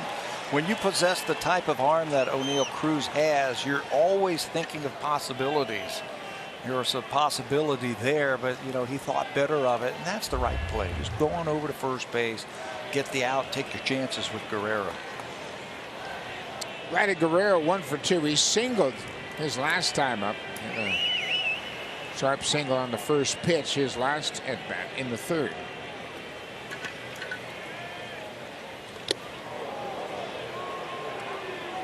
He jumps back from that inside fastball. Tyler Beatty on in relief of the starter, and that hit him. They're going to send him to first base, and it took a long time for the umpire and the batter to figure it out, but it hit him. I think Vladdy wanted to hit. I think he knew that it might have brushed his jersey. It sounded like it, but he knew he brushed his jersey. I think he wanted to stay up there and hit to try and drive in the run. Yeah, there was two distinct sounds. There was something before the ball went into the catcher's mitt. So now there are runners at the corners again. 2 outs. Teoscar Hernandez singled his last time up. Way down and away for ball 1.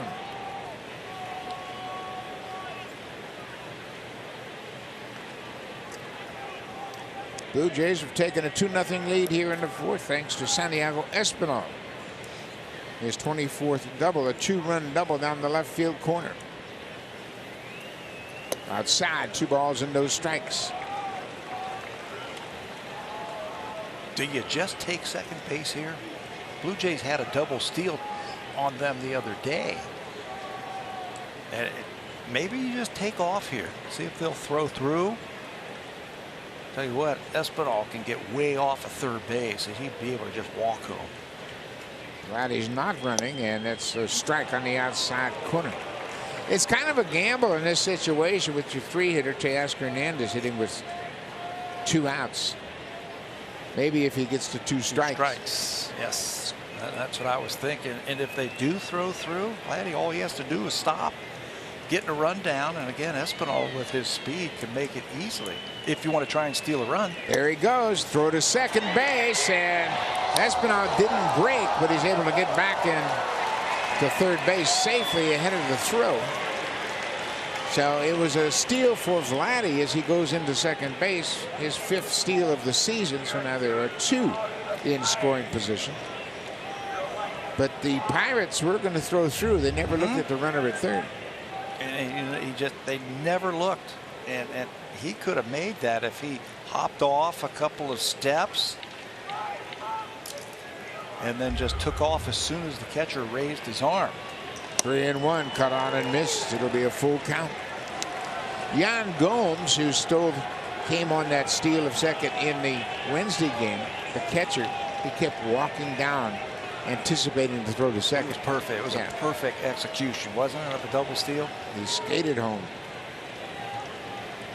So Teoscar now with a full count. 2 runs in here in the 4th. Ground ball to left side. O'Neal Cruz, long throw. In time. What a play by Cruz. They told you he's got a strong arm. The Blue Jays might take a look at that one. And that was bang, bang. Cruz didn't have time to set his feet. He threw on the run and threw a strike to first base. Sheer talent right here. Finally gathers and fires. What a hose. He is out. 2-0 Blue Jays.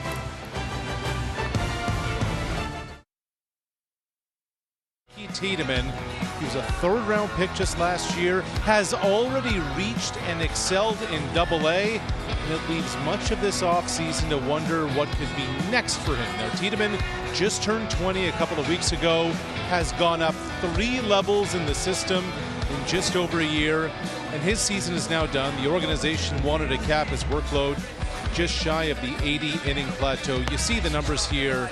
They're terrific. But here's what will be interesting to watch when next year begins. Tiedemann never pitched more than 5 innings in any start. No outing in the month of August exceeded 3 innings either. So the Blue Jays are being cautious and bringing him along at a young age. But he reached Double-A as a teenager. So it just makes you wonder, Buck, what they have cooking down there in the pipeline. Well, and I have watched Ricky Tiedemann. I saw him pitch in the spring early on before the major leaguers were in camp, and he's got a classic delivery. I mean, it's the kind of left-handed delivery makes you think of John Lester. Those smooth left-handers that can get it up there at 96, 97 miles an hour. He's got all the pitches, and he's a very mature young man, as Rash mentioned. He just turned 20 years old. But I'll tell you, this man right here might dictate the future of Ricky Tiedemann because of his limited experience in the minor leagues. And here he is throwing more innings than anybody anticipated and dominating the hitters. And it might be a good guideline for Ricky Tiedemann as they develop him on his way to the major leagues. The difference, Manoah went to college, pitched in college for a few years, 3 years in college. Tiedemann right out of high school, right? Yep. So he's so young. So there's still that development, that physical development that you still have to look out for when a kid's just 20, 21 years old. Tiedemann actually went to junior college in California, Gold Coast Junior College. And Alek Manoah, and then the thing I want to point out about Manoah and Tiedemann, they shut him down early. He threw 3 innings in his last outing. But Manoah, in his minor league career, threw a total of 35 innings. And they advanced him to the big leagues. And last year, in the big leagues, he threw 111 innings. And now he's up over 150. Tiedemann signed young, right? He was 18 years old when he signed. Alek was, I believe, 21 years old when he signed. So we will see. Yeah. We will see how they finish it off. He's probably the most intriguing prospect in the minor leagues right now. A left-handed pitcher, just 20 years old. So we'll see. But good story by Arash, and way to pick up on that, Arash. 1 ball, 2 strikes to Brian Reynolds, the center fielder. Reynolds was called out on a fastball on the inside corner his first time up. Manoah has 4 strikeouts. 2-0 Blue Jays. We're in the 4th. Inside. That was a nice visit between innings. How about that visit? We were fortunate to have a resident of Pittsburgh stop by the booth here. Jason Grilling. He looks like he can still pitch. Yeah, he does. And his young boy, he is as big as Jason right now, and he's going to pitch. Yeah. 14 years old, he's working him out. He looks like he's about 6'3" at 14 years old. But it's great to see Jason. He's always in a good mood, and it's always upbeat. Jason, of course, his father pitched in the big leagues, and I stay in touch with Steve Grilly and his wife Kathy a lot. But Jason was kind enough to stop by the booth here. He was a big part of this Pittsburgh Pirates organization. 2-2 to Brian Reynolds. Cut on and missed. Another strikeout for Manoah. 2 in a row. 5 in the game. Well, I like what I'm seeing from Alek Manoah with that fastball. He's not afraid to use it against lefties or righties. Until he gets that feel for the breaking ball, he can use that thing. He powers that one by Reynolds, their best hitter. Second time that he has struck him out with that fastball. I like that. Establish that thing. Use it. He's got a good one. Jack Sawinski hit a hard single off the wall in right field. Jackie Bradley Jr. played it very well. You can see the infield defense. 3 men on the right side of the diamond. Just Matt Chapman straight away at short. The infield is basically pulled the outfield straight away. There's a strike. It's 1-1. That's why I like to use that fastball. Zawinski, when he went down to Indianapolis, when they optioned him down to the AAA team, he hit .214. He had some extra base pop in that bat with 5 doubles, 6 home runs, but he had a strikeout rate of almost 38%. Fill up that strike zone. Use that fastball against him. Yeah, I think that's one thing that isn't used enough is the fastball. And we talk about it all the time. I think because of all the information, pitchers have been taught throw as many breaking balls as you can and get swings and misses. But I think the fastball can get you quick outs. Yes. And he's got a good 2-seamer. He can use it to the inside part of the plate right here, or he could try and sink it and get the ground ball out, but you got to keep it down. Fly ball left field. Teoscar's got plenty of room out there in left field, just shy of the warning track, and he hauls it in. Teoscar's retired, 2 down. And I like your idea of keeping the pitch count down. Throw strikes and get some quick outs and some quick innings. You're going to stick around a lot longer. You saw what Oviedo did. He was going after 3 innings, over 75 pitches.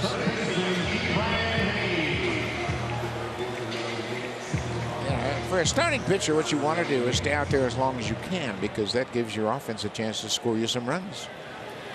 Here's Brian Hayes. He struck out his first time up. One of the 5 strikeouts that Manoah has registered so far. There's a first pitch strike. Best pitch in baseball. Strike 1.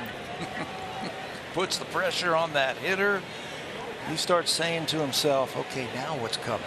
I don't know what to expect here. Fill it up again. Fastball on the outside corner. He got jammed, and Manoah will watch Biggio step on the bag. 3 up, 3 down. Set down in order after the Blue Jays scored 2. Manoah retires the side in order.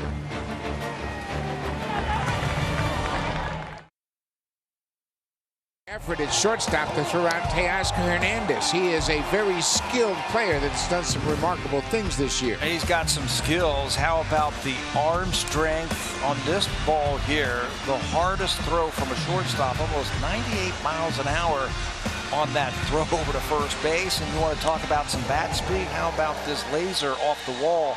The hardest hit ball in the Statcast era at 122.4 miles per hour. It was a single because the ball was hit so hard. Watch that thing ricochet off the wall, and they hold him to a single. So he's got some tools, and that's what you look for with young players. You look for like fast twitch muscles, how quick his bat is, how fast his arm is when he lets go. All in a 6'7" frame. And I asked Derek Shelton today, I said, does he stay at shortstop at 6'7"? And he says, yes, he can do that. He's a young player just scratching the surface, but look at that, tallest shortstop in Major League Baseball history. You know, we thought Cal Ripken was a big guy, or Carlos Correa was a big guy. This guy makes them look small. Yeah, absolutely, 6'7". The first thing I thought of was, how about him on the mound? And Derek Shelton said, don't even go there. Don't even go there. We're talking about him at shortstop right now. He's an everyday guy. Everyday guy with a big upside. Here's Alejandro Kirk. He has grounded out and walked in his 2 trips to the plate. Goes after the first pitch, and there's that strong arm of Cruz. Easy play for him. 1 pitch, 1 out here in the 5th. Derek was telling me about the play he made the other day that won the game in Milwaukee. How it was incredible how he came across, double play, fired it over to first base. And you know, you win with talented players like that, and then like a typical young player, the next ball that he got the next day, threw it up into the stands. I mean, that happens. Bo Bichette is 0 for 2, ground out and a fly out in his 2 plate appearances. A really tentative swing as that ball ate him up inside. Like he committed to swing before he ever picked up the baseball. Blue Jays scored 2 runs in the top of the 4th. A 2-run double by Santiago Espinal. He drove in a couple with a double. Disappointed, Buck, that they didn't add another run on there. They had double, infield hit, double, and then didn't score. And they flipped the lineup over again. Yeah. Santiago Espinal was at second base with nobody out, and they couldn't cash him in. Strikeout, ground out, hit batter, and another ground out. Outside, 1-2 to Bo Bichette.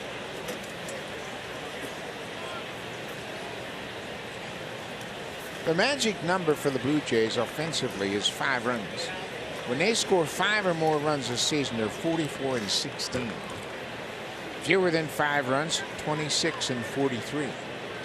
So that's the breakthrough point. You want 5 runs. Gives your pitcher good cushion.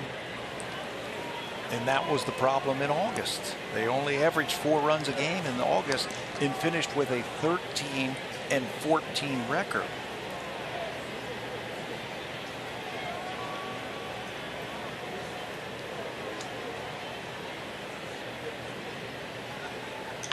There's a drive to left field. Bo hustling around second.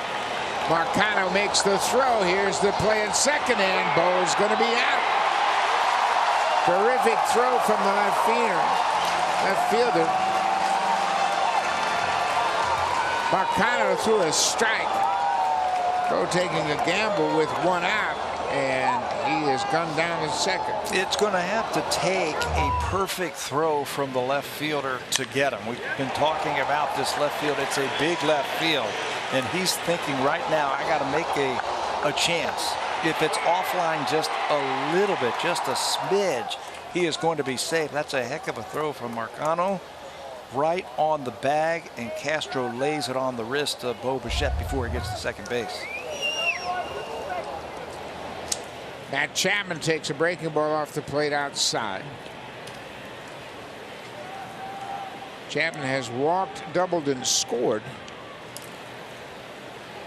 He had the leadoff double, first batter that Tyler Beatty faced in the fourth inning. There's a breaking ball in there for a strike.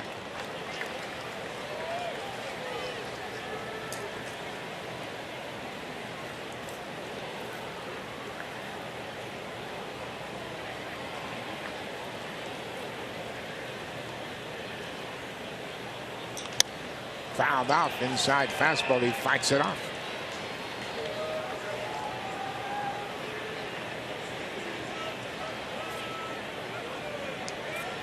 Lots of games of importance in the American League wild card race going on.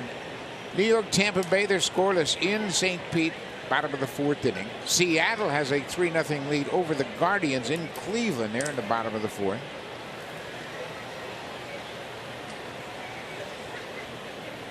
Bounce in front of home plate. He really slows that arm angle down to that arm swing when he throws that changeup.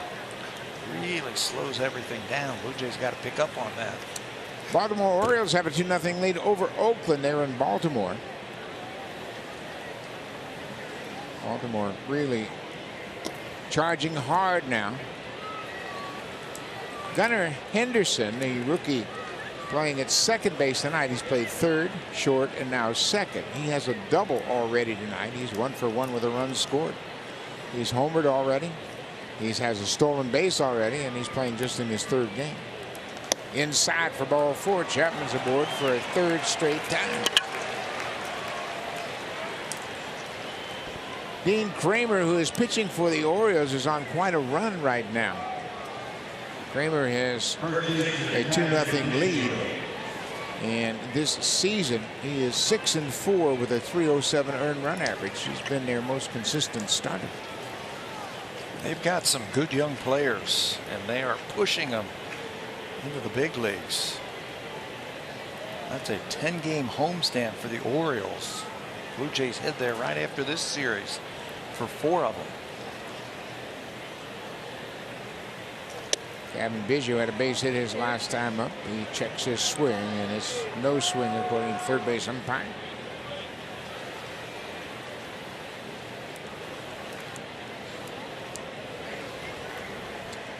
$20 of the final 32 games for the Orioles will be at home.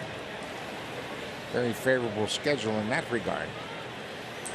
And they are a game and a half behind the Blue Jays at the start of play tonight for that final American League wildcard spot. You tell all those numbers to that guy right there, what's his normal answer? We got to think about today. You know, we can't think about next week. We can't think about the series coming up here or there. We got to think about tonight and what we have to do to win tonight. Biggio takes a strike, 2 balls and a strike. Since the 3rd of July, the Orioles have the 3rd best record in baseball. Who would have thought that? Not me. There's a high fly ball into shallow left field. Marcano is there. He made a great throw to second base. He makes the catch. Blue Jays are done in their half of the 5th. We'll go to the bottom of the 5th. 2-0 Jays. Marvel Superhero Day, and the first 15,000 fans at Rogers Center will receive a Blue Jays Spider-Man figurine presented by Toys R Us. Plus, there'll be Marvel photo ops and activities in the WestJet flight deck throughout the game. Get tickets for this Super Day at BlueJays.com. And Tabby, I just got to know, who's your favorite superhero? Batman, for sure. Batman. Is Batman a Marvel guy? I don't know. I don't know if he is. But that's okay. But I'm a Batman guy. It counts if he's your superhero. And you? Are you a Spider-Man guy? Spider-Man. I like Spidey. Pretty good stuff. Saturday, September 17th, the Marvel Superhero Day at Rogers Center. Right now, Alek Manoah is playing a superhero for the Blue Jays, trying to open up this 10-game road trip on a positive note. Ground ball on the first pitch. Easy hop for Espinal. He flips to Biggio. One pitch, one down here in the first. Absolutely love that. Last inning, establish the fastball, throw strikes, have a quick inning, which he did. Starts this inning, one pitch, one out. Just keep it rolling just like that. You know, so often, and we've talked about this in the past, how players sometimes forget to look at the scoreboard. Check out the scoreboard. It'll tell you all the strategy you need to know. First pitch again. 2 pitches, 2 outs, says Michael Chavis. Gets sawed off. A little soft liner to second base. Told you the numbers. He swings a lot, early and often. And I don't care that you threw the first pitch and you got an out. Pump that fastball in there, let him swing and get himself out. So is this guy taken right here? He better. That's the baseball axiom. Don't swing at the first pitch if there's 2 quick outs in front of you. Got to take a strike. So throw one right down the middle. There you go. Attaboy. Is Manoah old school? Oh, yeah. Oh, he's old school. He gets it. Could he play on your team? He can play. He can play in any era, I think, in baseball. There's a high pop-up. Jackie Bradley Jr. makes the play. What an inning for Manoah. 4 pitches. He retires the side in order. That's how you pitch to the bottom of the lineup.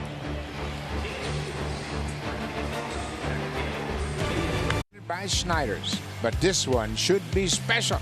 A doubleheader on September 13th means double the dogs. Go to BlueJays.com/tickets today.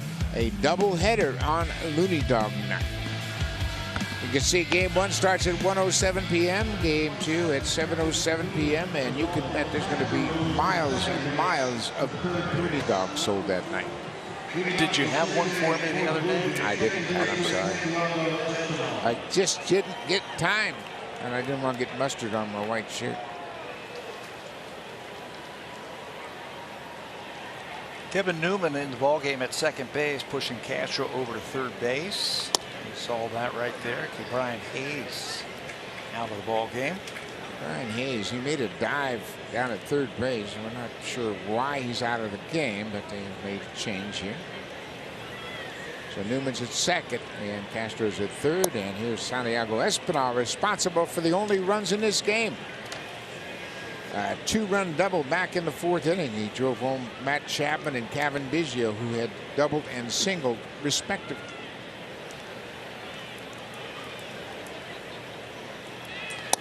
There's a strike. 1-2 now. The leadoff man here in the 6th.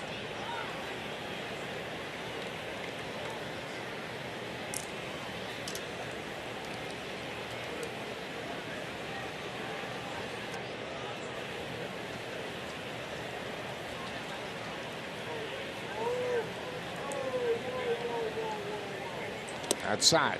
2-2 now. He is having problems throwing that changeup for a strike. He has bounced a few of them. I mentioned that the arm speed really slows down when he tries to throw it. He's got to pick up on that.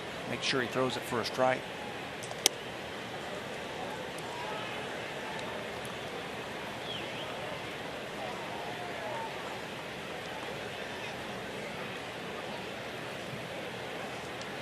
Full count to Espinal. Jackie Bradley Jr. is on deck. Right back up the middle. Second baseman Newman won't have a play. Tried to backhand it, couldn't find the handle, and Espinal's aboard with his second hit. He's 2 for 3. New player into the ball game, pick on him right away. He's not loose. He's not into the game just yet. He hasn't broken a sweat, so that's exactly what Espinal does. Right back through the middle. Newman gets to it, and then in the exchange from the glove to the hand, bobbles it. So the Blue Jays will pick up their second infield hit. First one for Espinal, his second hit of the night. Jackie Bradley Jr. takes strike one on the fastball. Bradley has struck out both times he's come to the plate. He struck out leading off the third and made the first out in the fourth with a strikeout.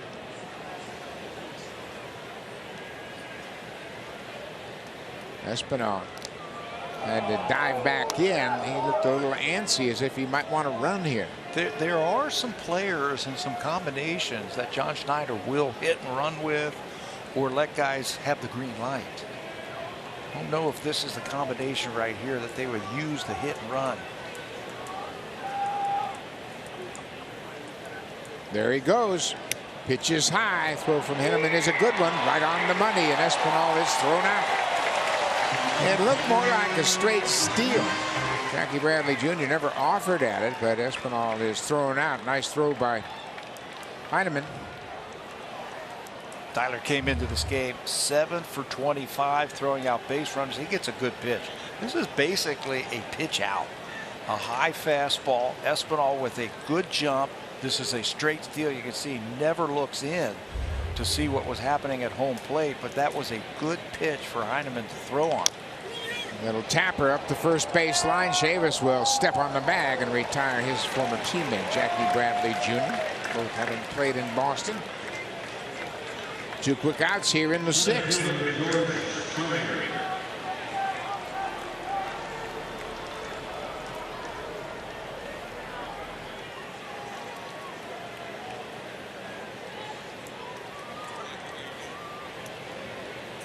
Back to the top of the order, George Springer, the leadoff man. He is 0 for 3 tonight.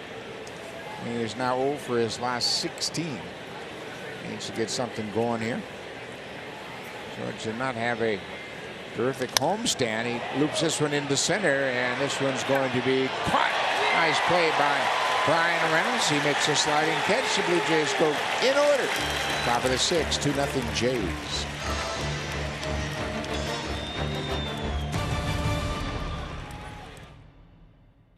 Project. At Home Hardware Building Centers, we have everything to build anything. Here's how.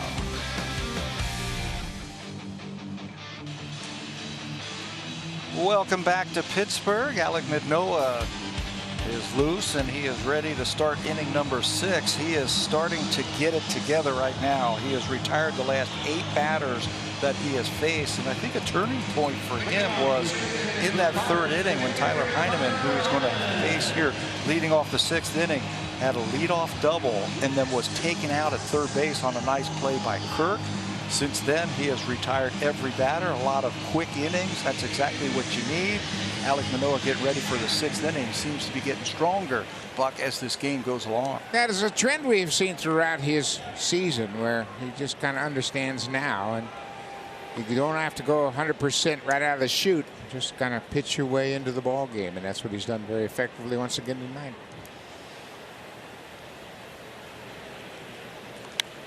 Tyler Heineman, the catcher, fouls off the first pitch. He hit a double down the right field line, but then was thrown out trying to advance on a ball that got away from Alejandro Kirk. That was the first out, the bottom of the 3rd. That was a big base running gaff by the catcher. And again, a big turning point, I think, for the Blue Jays and Alek Manoah. They seem to, grab on to that momentum right there. And Alek, for sure, hasn't had a base runner against him since then.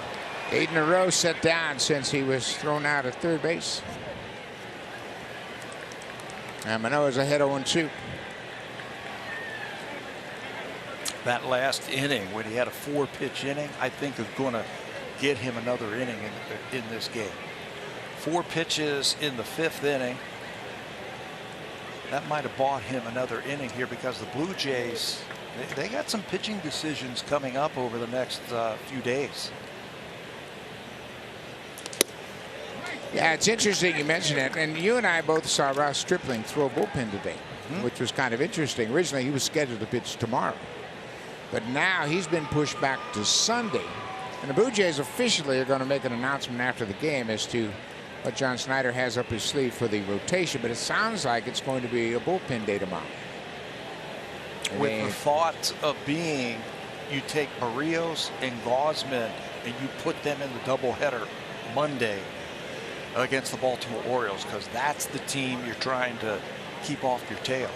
So push your best pitchers into that series. Yeah, we have been speculating that was a possibility. And, you know, obviously, and John Schneider kind of alluded to that very subtly when he said, you know what, you want to make sure you got your best pitchers in the most important series. And obviously, nobody is disrespecting the Pittsburgh Pirates, but at the same time, Baltimore's on your heels, and you need to throw your best at the Orioles starting Monday. Well, and I think that's with the Manoah spot right here tonight where that comes up. Espinal with a tricky hop, plenty of time. Santiago Espinal with a fine play to start the bottom of the sixth inning. Retires the catcher, Ryder Henneman. Down. They have been playing pretty good defense the last couple of days for the Blue Jays. Espinal plays an outstanding second base, and he's going to get some votes for a Gold Glove. He's going to have to give ground to get the big hop. Anticipates the ball to his left. You can see he was leaning to his left, but then had to give some ground to get the big hop. And then after that, with that strong arm, it was academic. Nice play by Espinal.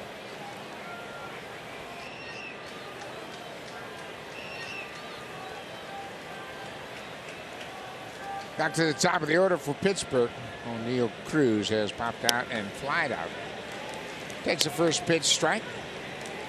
Boy, oh boy, this is a thoroughbred performance once again from Alek Manoah. He struck out 2 in the first inning, retired this side in order, had a little bit of trouble in the second inning. There's a breaking ball, he didn't get the call. Third inning leadoff double by Heineman, and then he was thrown out trying to advance, and since then, Pirates haven't had a base runner. Yeah, and that's what I meant about him leading off this big road trip. 3-city road trip, 10 games. He leads it off. You'd want to get off to a good start. He gets to pitch.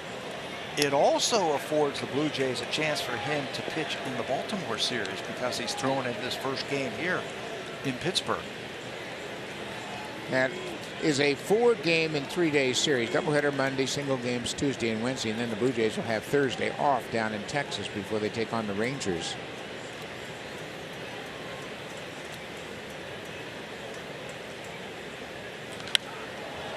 Sky-high pop-up into foul territory. Chapman, the third baseman, calls for it and makes the catch. O'Neill Cruz is 0 for 3. That was way up there. I don't think they have exit velocity on pop-ups, though. That old saying, that's a home run in a phone booth right there, or an elevator shaft. That one was way up there, but I like what Manoah did there. He was behind the count. He had to throw him a fastball. He elevated the fastball. Said, you can't get to my elevated fastball. And he didn't.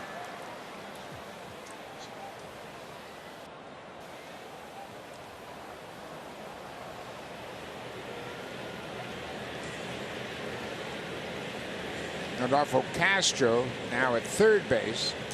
Started out at second, moved over when Brian Hayes left the ball game. We've not been given any update on why he left the game. Castro has struck out looking and swinging 0 for 2.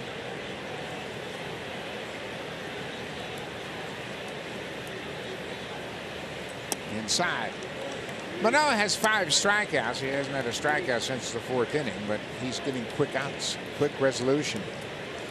He's economizing on his pitch count. He's saving pitches. Yeah, that's where those strikeouts can be a little bit overrated right there. I'd rather see this type of Alek Manoah right here. Get quick outs, throw strikes, and have some quick innings. Little chopper to second. Espinal, another fine play by the second baseman. 11 in a row set down by Alek Manoah. A couple of good defensive plays by the second baseman. Blue Jays have a 2-0 lead as we head to the 7th. Time now for a Blue Jays Central update. Here are Jamie and Joe.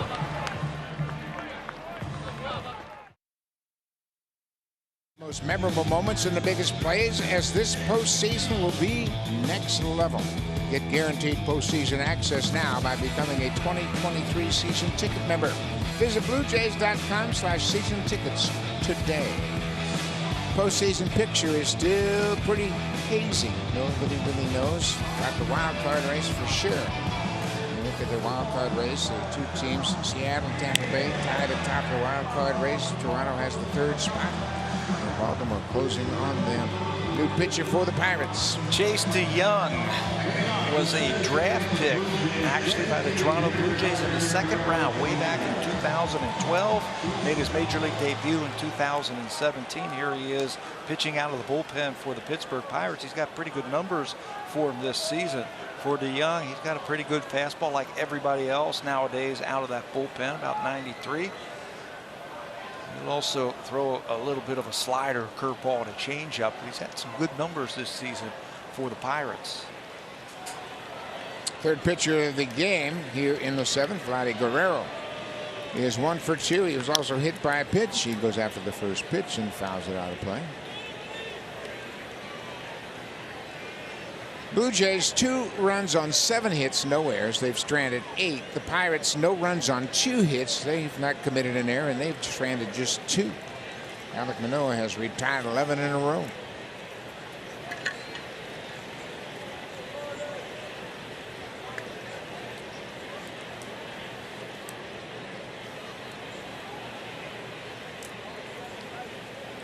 Upstairs, a ball and a strike to Vladdy. Vladdy's the DH again tonight.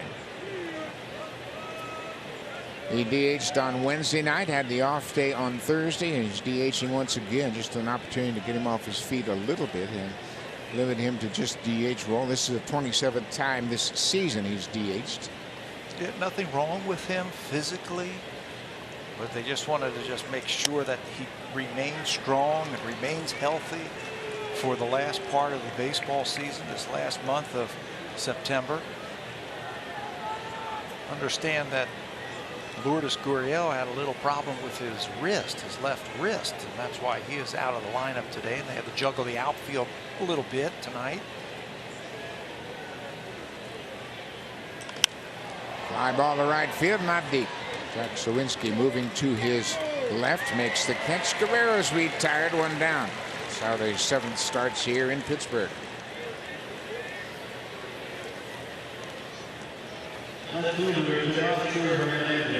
Task Hernandez, the left fielder, 1 for 3. He had a single in the 3rd, was stranded.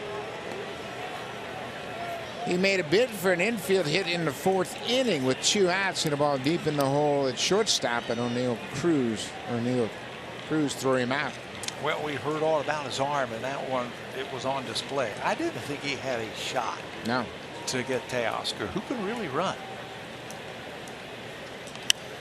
Popped out of play. Cruz didn't have time to set his feet, just kind of threw on a run and used that great arm strength to throw him out.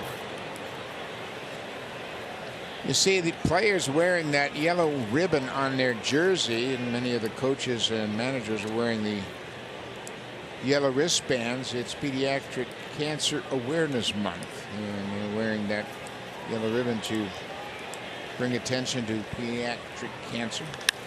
It's a high fly ball, again, shallow right field. Sawinski over toward the line, and he makes the catch. 2 fly ball outs to right field. Mentioned Chase DeYoung started his professional career in the Blue Jays organization. Got to the big leagues after 5 seasons in the minor leagues. Got to the big leagues with Seattle. He has spent some time in the Mariners organization. 2 seasons with the Minnesota Twins organization, Houston, and this is his 2nd season with the Pittsburgh Pirates.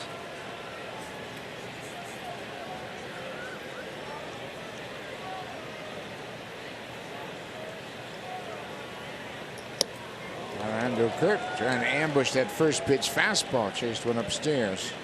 Kirky has grounded out twice. He's also walked. He's 0 for 2.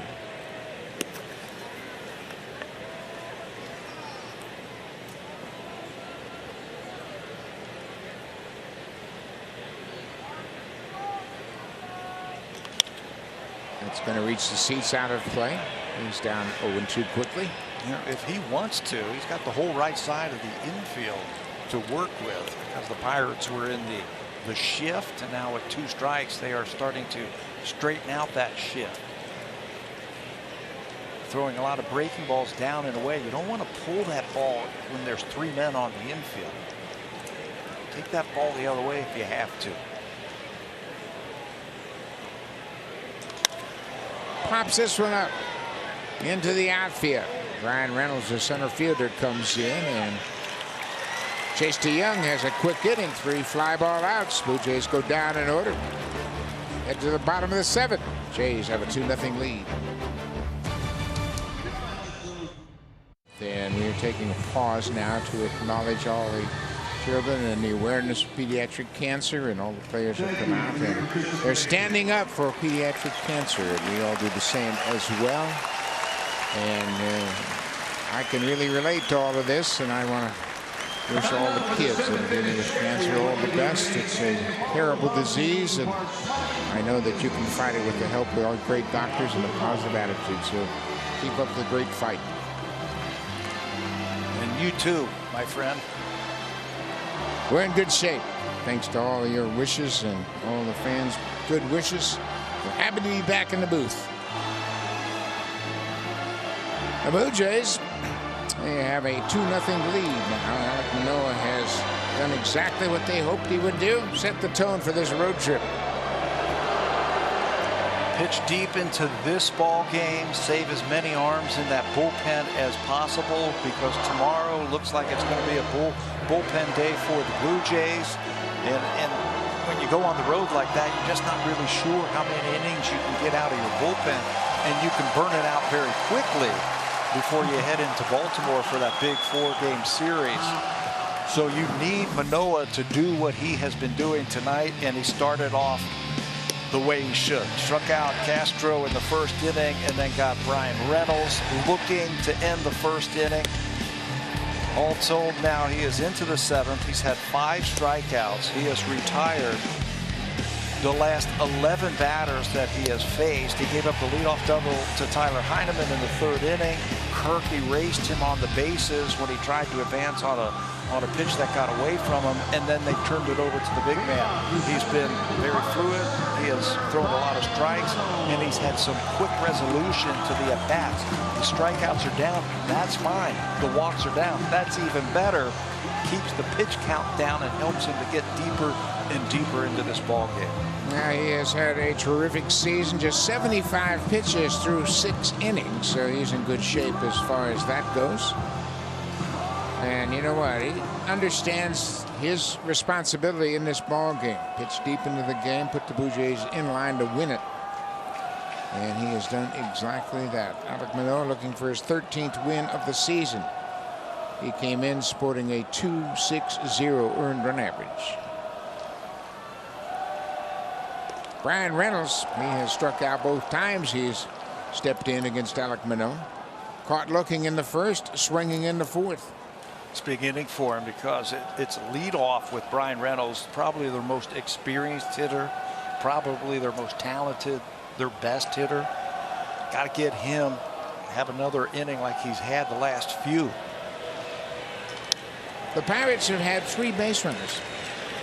They had a single from Jack Sawinski in the 2nd, a 1-out walk in the 2nd. Cal Mitchell drew the walk, and then Tyler Heineman, he had a double in the 3rd, but he was erased on that play that Pat talked about, trying to advance to 3rd.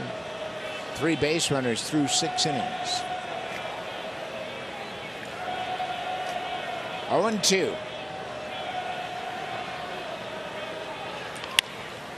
He got jammed, a slow roller to Bo. 1 down. 12 in a row retired by Manoah. Well, that whole at-bat was about getting ahead early, and then you can expand like he did. He struck out Reynolds last time on that slider. Remember that shoot-top drop slider that he got him the last time? He went right back to it to jam him up for out number 1 here in the 7th. Pat, you mentioned earlier that Alec had thrown over 100 pitches in each of his last 3 starts. So you would think they would try to avoid pushing him real deep toward that number again tonight. Be interesting to see what happens if he can get through 7. Inside with the first pitch, ball 1.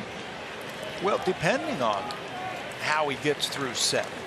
If he gets through pretty much unscathed and has a good inning.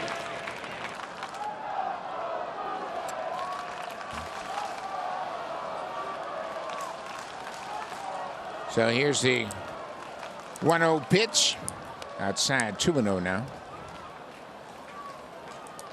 2-0 Blue Jays. Bottom of the 7th inning. Alek Manoah holding the Pirates to just 2 hits, a single and a double. That's it.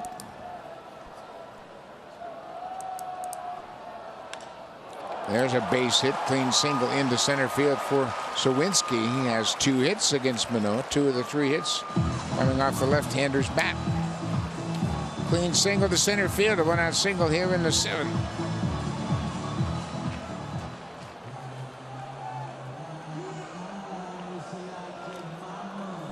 So this will be Kevin Newman, who came into the game defensively when Ke'Bryan Hayes was taken out of the game. Newman took over at second, and that pushed the starting second baseman Rodolfo Castro to third base. Newman for the season batting .281.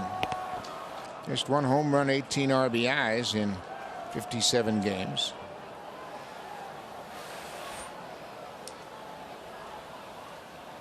First pitch inside for ball 1. You know, I was talking about trying to get through this inning.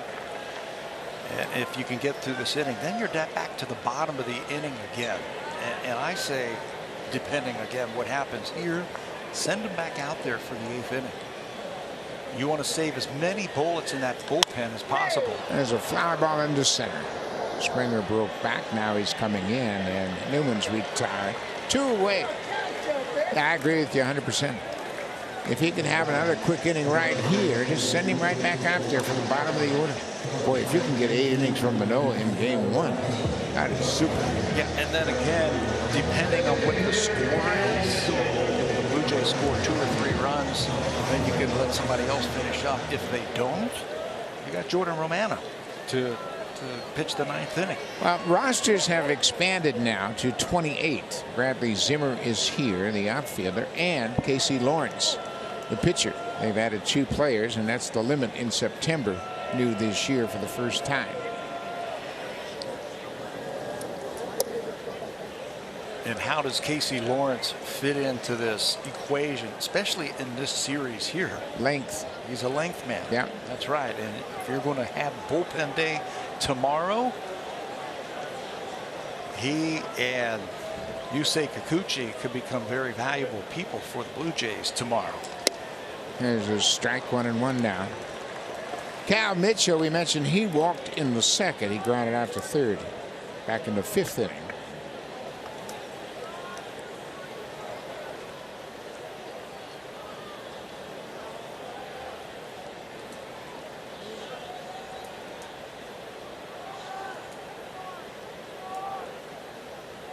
There goes the runner.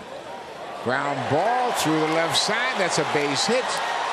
Sawinski is over to 3rd base as Cal Mitchell has a base hit. They started the runner with 2 outs, and it paid off. Yeah, on a 1-1 count also. Sawinski 2 for 4 in stolen bases this year, so I wouldn't call him a burner.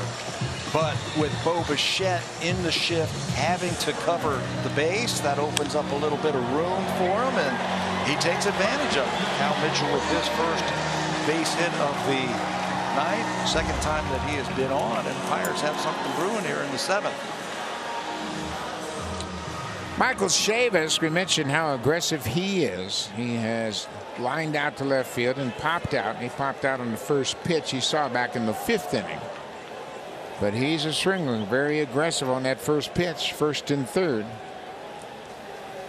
Yeah, I was surprised Biggio was playing behind the runner in a 2-run game. I think he lost, he lost his concentration, and somebody had to yell from the bench to tell him to hold the runner on.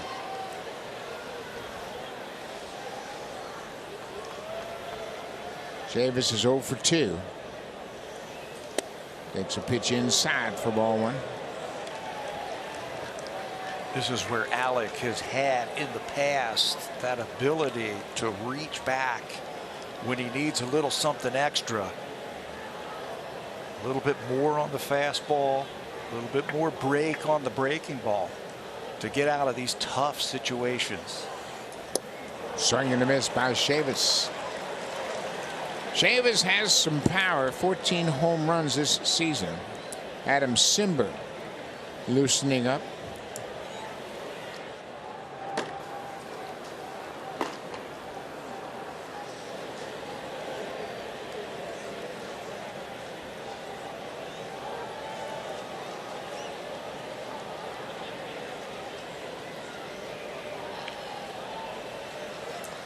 Breaking ball in there for a called strike. Chavis didn't like the call.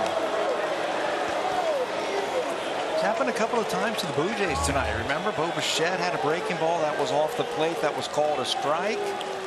The Blue Jays might have got one there. Absolutely, they got one. That evened it out. Big pitch now. 1-2, 2 outs. Runners at the corners in a 2-0 Blue Jays game. They have an edge over the Pirates.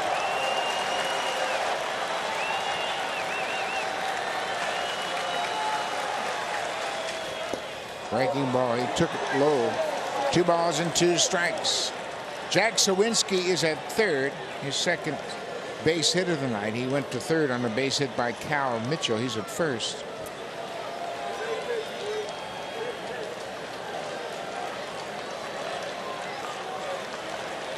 Bottom of the 7th inning. First of 3 here in Pittsburgh.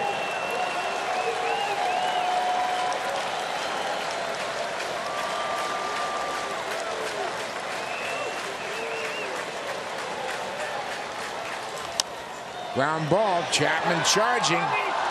Strong throw. Scooped over at first base. Nice play on both ends. Michael Chavis grounds out to third base. The Blue Jays are through 7. Alec Manoah, another strong outing. 2-0 Blue Jays. Time now for Jamie Campbell. He's got an update. $700,000 on Wednesday, and now Jays Care is introducing their Super September 50-50 jackpot. There are, get this, 20 early bird prizes available, including a team-signed water cooler that was in the dugout during the 1992 World Series. Visit BlueJays.com/5050 to get your pre-sale tickets now. 82-5 already for the next Blue Jays, a Super September 50-50, and you got to think it's going to be over $1.5 million. That's crazy. Incredible. Isn't it? Do you remember that water? Oh, yeah. It's a Spring Valley water cooler. It was signed by all the Blue Jays for the World Series. You were part of that. Yeah, I'm sure a couple of guys pounded on it a little bit after some at-bats, too, you know. Bo Bichette, first pitch swinging, rips it down into the corner. He's headed for second. Bo Bichette with a leadoff double here in the 8th, his second hit. Remember, he was thrown out trying to advance to second in the 5th. He is 2 for 4. Bo not wasting any time. First pitch down the line. Now the Blue Jays, the last time they had a runner at second base and nobody out, they failed to advance them to get that run. It'd be nice to get an add-on run right here. This is where you got to give yourself up right here just to get Bo at least to third base. Well, you talked about Nolan Arenado doing that in a Cardinal game, and here's a perfect comparison with Chapman. Minimum of advancing over to third. And he takes a shot to the right side. Yes, he was. He was taking a shot. You can see that little bit of a hesitation right there. And he was letting that ball get a little bit deeper to, you know, push that ball the other way. You're not trying to make an out or hit a ground ball. You're trying to get a base hit the other way. And he was right there. You could tell. Blue Jays are 2 for 7 so far tonight with runners in scoring position. Another swing, trying to hit it on that side. Now he's really got about it. He's down 0-2 after the leadoff double by Bo Bichette. Blue Jays now with 8 hits. They've stranded 8 base runners. They had some opportunities early in the game. They stranded the bases loaded in the 3rd.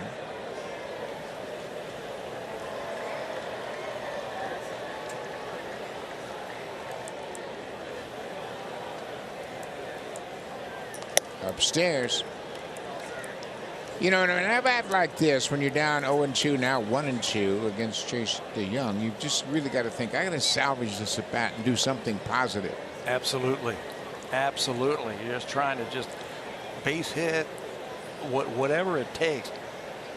They got the right guy, Matt Chapman. Doesn't chase a lot of pitches. That's a tough pitch right there that he doesn't chase on. Is it easier to hit a ball to the opposite field on an inside pitch or an outside pitch? I like the inside pitch because it's right on top. You don't have to go reach for it. I think it would be better if they came inside, then he can just kind of slow his bat down, throw his hands at the baseball. 2-2 pitch outside, full count. Chappie has walked twice tonight. He's also doubled and scored. He's walked in the second and the fifth. He doubled in the fourth. He came in on the double by Espinal, scored the first of those 2 runs driven in by Santiago Espinal. That was in the fourth. Only scores of the game.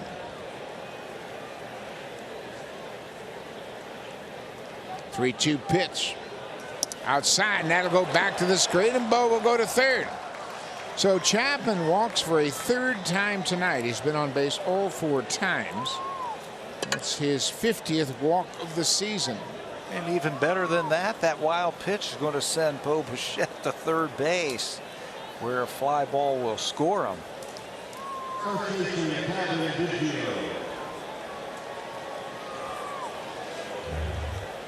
Alek Manoah, after the end of the inning, comes in and has a chat with John. It didn't look like a handshake. It looked like, how you doing? You okay? Yeah, I'm okay. Get away from me. Yeah, let me go back out there. And it looks like he's going to go back out there. He still has his game face on, doesn't he? For sure. He didn't shut anything down. Runners at the corners for Cavan Biggio. Takes a pitch inside for a strike. Caught the inside corner. Cavan is 1 for 2. He's also walked. Infield is halfway in right here. Let's see how they will play it. There are the middle infielders. That's the guys that you want to key off of right there. They're halfway.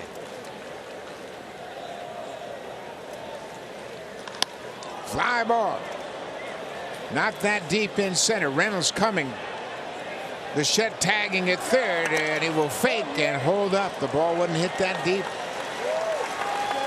So with nobody out, you don't gamble right there. Reynolds, with all of his momentum coming toward home plate, Bo held at third as Biggio flies out to center. Yeah, maybe you bluff a throw as you set up. You take a couple of hard steps and then put on the brakes. Reynolds has 3 outfield assists. Zawinski has 5. So those are their 2 best throwers in the outfield. And again, you don't want to gamble there and run into an out. Now, with 1 out on a fly ball like that, a medium fly ball, you might see Bo Bichette take off. You might see a safety squeeze in this situation. First and third, 1 out with Santiago Espinal. Good base runner at third, and Bo Bichette, same at first with Chapman. The squeeze is on, and Bo broke for home. It wasn't a safety squeeze, and he avoids the tag of Castro at third. That was a straight squeeze play because Bo broke when the pitcher moved. There's 2 types of squeezes with runners at third and less than 2 outs. The safety squeeze and the suicide squeeze. I think there was some miscommunication. I think one of the players had the suicide squeeze. That was Bo. The other one had a safety squeeze. Suicide squeeze, you have to try and bunt the ball because that runner is coming as soon as that pitcher picks his arm up. Right there, here he comes. It looked like Espinal had the safety squeeze on his mind. Yeah. And he almost left Bo Bichette out to dry. Blue Jays are fortunate that they came away with that, out giving up an out. 1-0. He squares again and takes a strike. I don't know what he was doing there. Timeout was called. Time was called. Yes, time was called by the home plate umpire. But he showed bunt, and now you might want to take the bunt off. Yeah, deke him.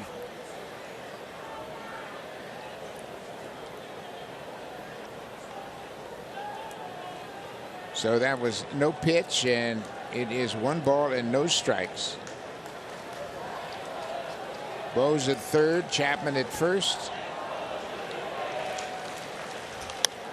Fouled off. 1-1.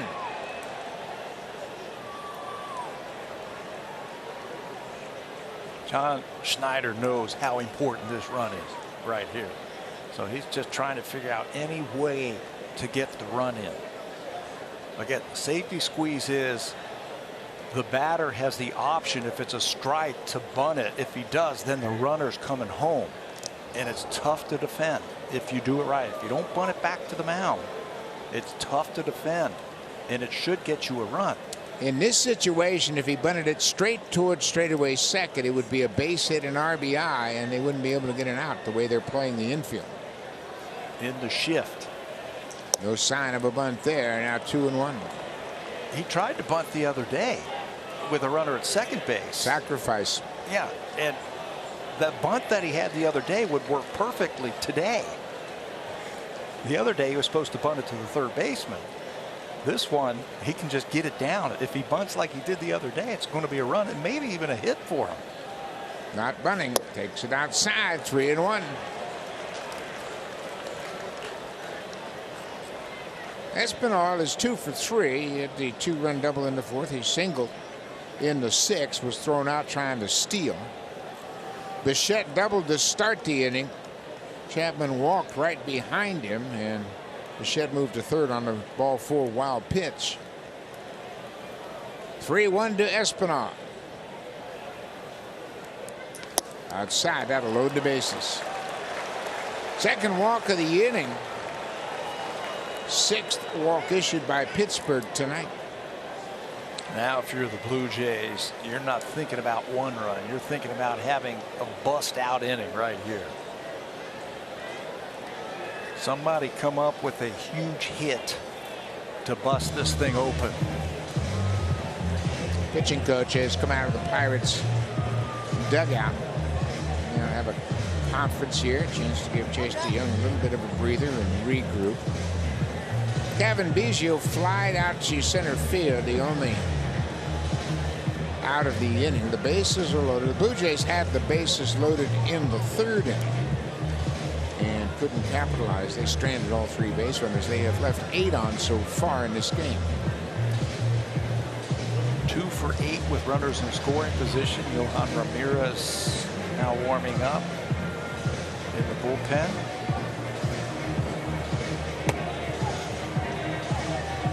They got some velocity down in that pen. They have 6 relievers in their bullpen and average over 95 miles an hour. Ramirez is one of them. So the meeting is done. Jackie Bradley Jr. He has struck out twice and grounded out to the first baseman.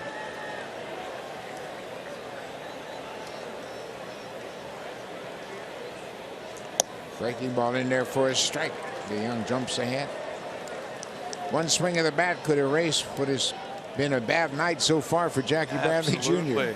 Absolutely. A couple of punch outs and a ground out. Chance to drive in some big runs here. Upstairs, a ball on the strike. 1 out. Especially, Buck, with the infield in. They got everybody in. The play's going to be at the plate. Jackie runs too well. You can't take a chance in trying to go in the middle of the diamond to get a double play. You got to go home to first. Good take. Ball 2.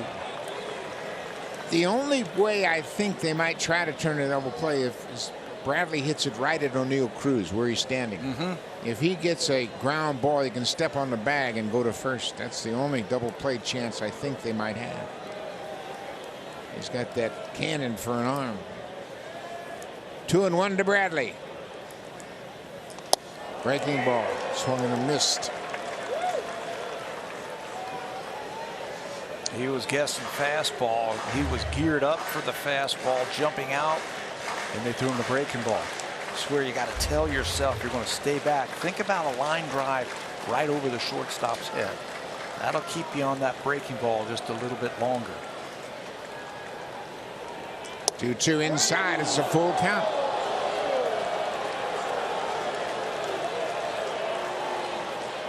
He's thrown him a lot of breaking balls in this at bat, a lot in a row. And that one rolls off the plate.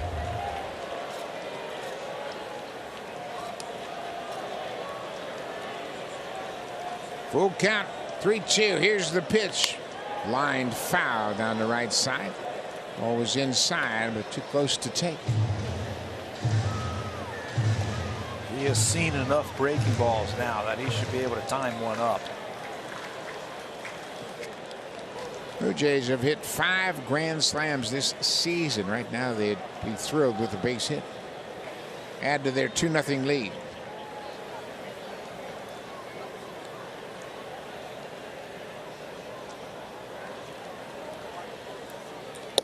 Cut on and missed. He goes after the high fastball, and Bradley strikes out for a 3rd time. 2 down. When they throw fastballs to him, they usually elevate them. Mr. Young, about 93, 94 mile an hour with that fastball does the trick. And now for the Blue Jays, it's going to take a 2-out base hit. And this is the man I think you want at the plate right here. He loves these situations. He loves hitting in these pressure-packed situations. He's 0 for his last 17. He's due. George Springer takes one inside. Top of the 8th inning, the Blue Jays have a 2-0 lead, and they are trying to pad that lead here. They have the bases loaded. They had 1st and 3rd with nobody out. Now they have 2 outs and the bases loaded.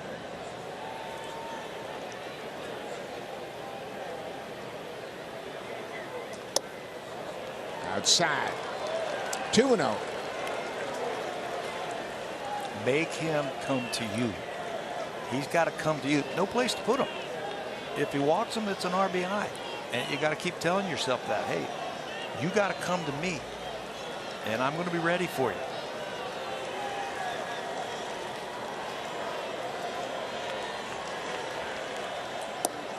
Drops that breaking ball in there for a strike.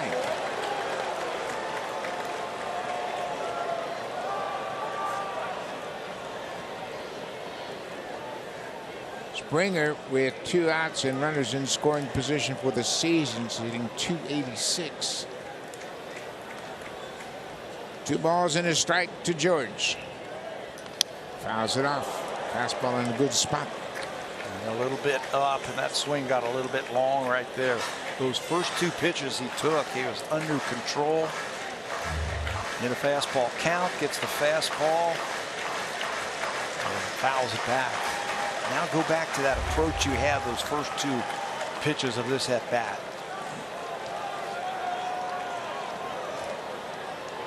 The runners will be moving on contact. It's 2 balls and 2 strikes and 2 down.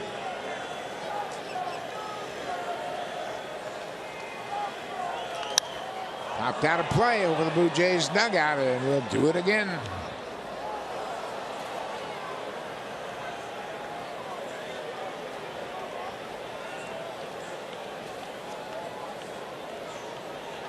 This is just the 4th game that Springer has played in this ballpark. He has 1 hit, a single. He's 1 for 17 in this ballpark. Fly ball, not that deep. Marcano coming in, and Blue Jays will strand the bases loaded for a 2nd time. They have left 11 on base, but have a 2-0 lead as we head to the bottom of the 8th. In Cleveland against the Indians. Gets Jerry Brown to fly out to Junior Felix, and he completes the no-hitter. His 1 no-hitter. He had 5 one-hitters, but that was the day that he was able to finish the job and pitch that no-hitter in Cleveland. It's spectacular. He missed, and heartbreaking misses for him so many times, but that time he finally got it 32 years ago today. Wow. Great memory. Bradley Zimmer is into the game for George Springer in center field. Just reacquired by the Blue Jays on waivers from Philadelphia. Been added to the roster here on the 2nd of September. Alek Manoah working to Tucapita Marcano, the left fielder. Marcano is 0 for 2. The Pirates got a couple of hits last inning and stranded a pair. Manoah pitching a shutout here as he works the bottom of the 8th inning.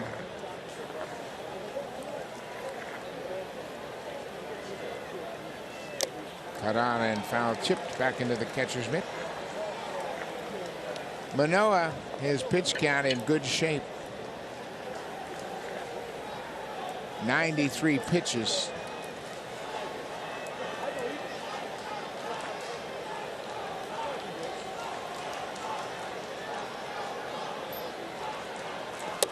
We mentioned the pitching a little unsettled tomorrow as Blue Jays got a call. That ball was off the plate. It's strike 2. Tim Mesa loosening up for the Jays down in the pen. The Pirates have 3 left-handed hitters and 3 switch hitters in their lineup.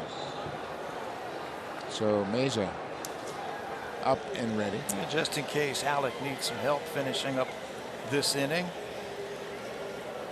The switch hitters are the number 2 and the number 3 hitters in the lineup. Heineman also, who's on deck, is a switch hitter.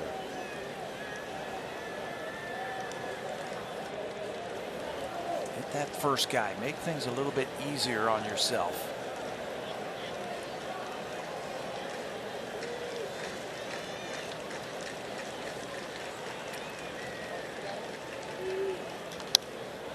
The pitch on the inside part of the plate, fouled back to the screen.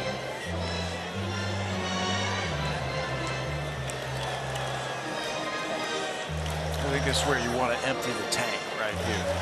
You got 8-9-1. Give me what you got right here.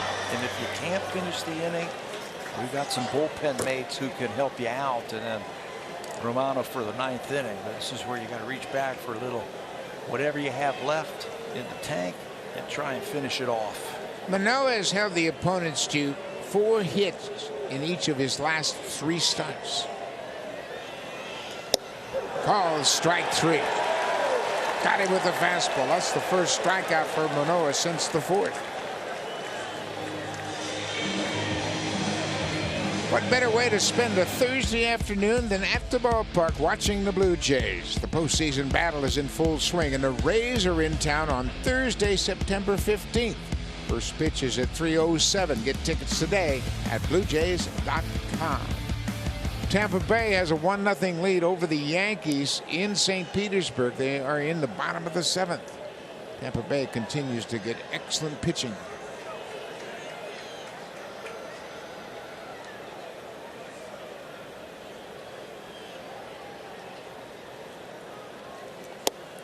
Tyler Heineman, he is 1 for 2 so far tonight. He doubled in the 3rd inning. Grounded out to the second baseman. Espinal made a nice play to start the 6th inning. And there's a base hit for Heineman. Heineman with his 2nd hit, a 1-out single here in the 8th. And now let's see what John Snyder does. He's got the left-hander ready. Yeah, this is decision time now for John Schneider. You've got an exciting player. And look at Manoah. He is beating him as Schneider starts out. He's trying to talk. Trust me, I got this guy. Oh, man. Well, that's the mindset you want. And he will reluctantly turn the ball over. And John Snyder probably saying, hey, man, we're going to need you Wednesday in Baltimore. They got Timmy ready. You've thrown 98 pitches. I don't know if he's made the change yet. I don't know if he has signaled. Yep, there it is. There he goes. But Manoah, another terrific outing for the young right-hander with a lot of his West Virginia fans in attendance. He does a terrific job here in Pittsburgh. 2-0 Blue Jays. We got a pitching change. German soccer on Sportsnet. Bayern Munich puts their unbeaten record on the line tomorrow at 9:30 Eastern, 6:30 Pacific on Sportsnet and Sportsnet Now. Another terrific ball game here in Pittsburgh. 2-0 Blue Jays as Tim Meza comes out of the bullpen with a man at first base and 1 out, and he'll face the top of the order. 47th time this season for Meza. Tim's got that ERA under 3 at 2.95. He's only walked 9 batters all season long. He's won 5 games out of the pen for the Blue Jays. He's also registered 11 holds for him. His job right here, retire the left-handed hitter, O'Neill Cruz, and then you got a couple of switch hitters after that. He was good his last time out against the Cubs. An inning, had a couple of punch outs. It only took him 13 pitches to get through that inning. He was filling it up. Missed with the first pitch to Cruz here. O'Neill Cruz is 0 for 3. He's popped out twice and flied out to the left fielder.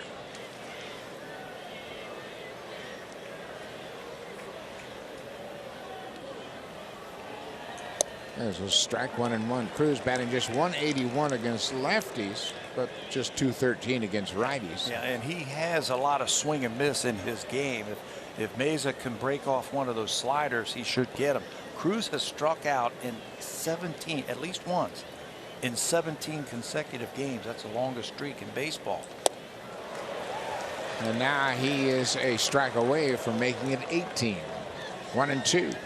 Snap off one of those breaking balls now. Sweep it off the plate, and maybe you can get that aggressive hitter to swing and miss.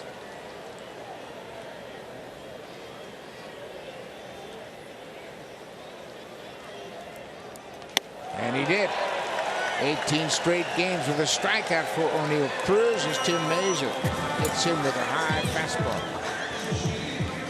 Meza's throwing the ball much better of late. Yes, throwing a lot of quality pitches. This is a quality breaking ball at 90 miles an hour on the plaque, away from O'Neill Cruz. Pitch away from his power. He's got tremendous power. Pitch away from it. Keep the ball in the big part of the ballpark. He gets a strikeout for out number 2. Rodolfo Castro will turn around and bat right-handed for the first time tonight. Ball 1 downstairs. Castro is 0 for 3. A couple of strikeouts.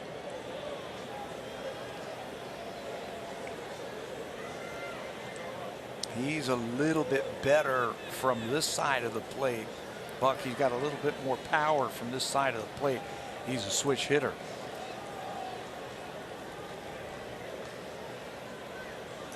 Inside. 2 balls and no strikes. Bottom of the 8th inning. Blue Jays have a 2-0 lead. Alek Manoah with another terrific outing. 7 1/3, 5 hits. No runs to this point. The runner at first base, Tyler Heineman, is his responsibility. Cut on and missed.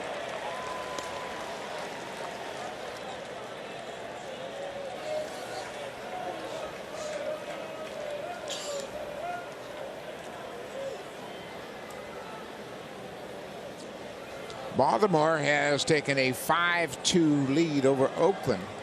I thought Oakland just tied that ball game up. And they just scored 3 in the bottom of the 8th. 2-2 now. He's trying to lift and separate right here, trying to get the ball in the air. So Meza, Timmy's got to be able to get that breaking ball down out of the strike zone, and he should have some success.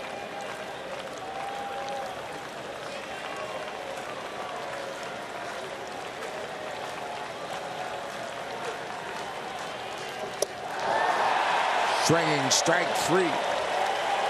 Good job by Meza. A couple of strikeouts to end the 8th. We'll go to the 9th. 2-0 Jays. Smile on his face. He had a strong 7 1/3, and Tim Meza came in with a couple of strikeouts. And Manoah, a very interested spectator, as Timmy Meza gets a couple of strikeouts to close out the bottom of the 8th inning. And boy, what a pitching performance by Manoah and Meza. They actually strike out 3 in the 8th inning.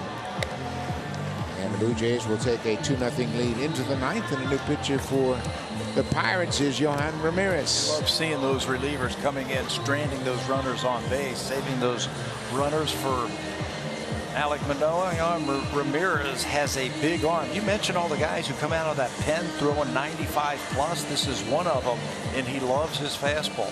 Throws it at averages 96 miles an hour, but he throws it 70% of the time. Problem is, he can walk you. He's had 18 strikeouts, but 14 base on balls this year in 21 and a third inning. ERA approaching 6. Great arm. Got a great arm. We're just going to have to make sure to get him in the strike zone. So more out-of-town scores. Tampa Bay has a 3-0 lead over the Yankees, and they are in the 8th inning in St. Petersburg. New York has no runs on 4 hits, and they have just been terrible offensively. And it goes back a couple of months now. Yeah, if they don't hit a home run, they're not scoring any runs. Got to play some situational baseball sometime. Vladdy Guerrero, the DH, he is 1 for 3 with a single.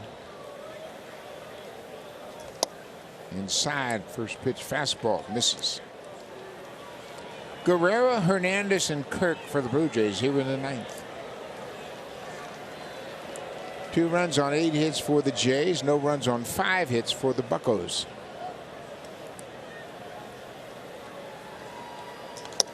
There's a strike, 1-1.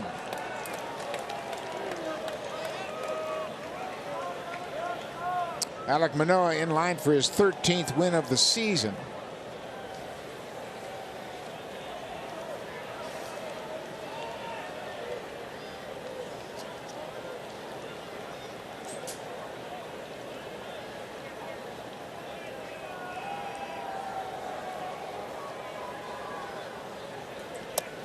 Breaking ball finds the corner, and Guerrero immediately turned to the home plate umpire Mike Estabrook, said no way. It's been a generous strike zone. Yeah, both teams, you know, that slider to righties off the plate. Vladdy says no. Home plate umpire, the only guy that matters, says yes. It's gone both ways. He's been consistent today.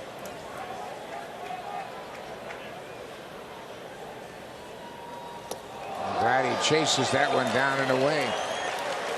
So he strikes out for a second time, first out of the 9th inning. Alek Manoah started this game with a 2.60 earned run average. He's dropped it down to 2.48 now. He is 4th in the American League in earned run average. He trails Verlander, McClanahan, and Dylan Cease. Verlander at 184. How does he do it? Huh? You know, Just he's on keeps the going, injured doesn't he? list right now with the calf problem, but he's amazing. Teoscar goes after the first pitch and swings right through a fastball. Verlander also has 16 wins. With a win tonight, Manoah will have 13. That'll move him into second place behind Framber Valdez of the Astros, who has 14.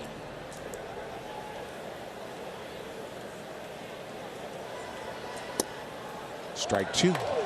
Another good arm, as you mentioned, coming out of that pen. Good arm, and also told you he likes to use that fastball a lot, and he can walk you. He's thrown nothing but paint pellets so far here in the 9th inning against the Blue Jays. He hasn't given them anything to hit.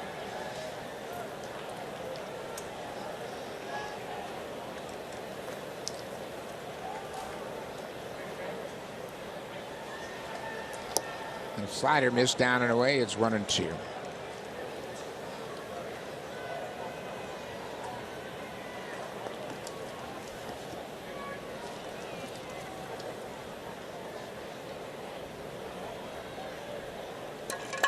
The Pirates will send Roansy Contreras to the mound tomorrow. He's 4-4 on the season. The Blue Jays haven't announced their starter, but we're assuming it's going to be a bullpen day. With all the left-handers, you might think Trevor Richards would be in the mix because he's so effective against the left-handers. In tonight's lineup, the Pirates had 3 left-handed hitters and 3 switch hitters. So if I were guessing, it might be Trevor Richards to start things off, and then maybe a combination of Yusei Kikuchi and Casey Lawrence. Casey Lawrence, and between them, maybe you can eke out 6, maybe 7 innings between the 2 of them.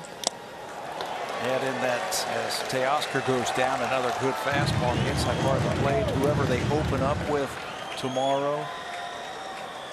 You know, maybe you can get a little bit deeper into the game and then turn it over to the bullpen again. I mean, that's the plan, at least. First things first, you got to win this one. Alek Manoah trying to stop that 2-game losing streak that he has had. Win a game for the first time since Minnesota. August the 4th is the last time Alek has won a game. Jordan Romano warming up. He's going to come into this ball game.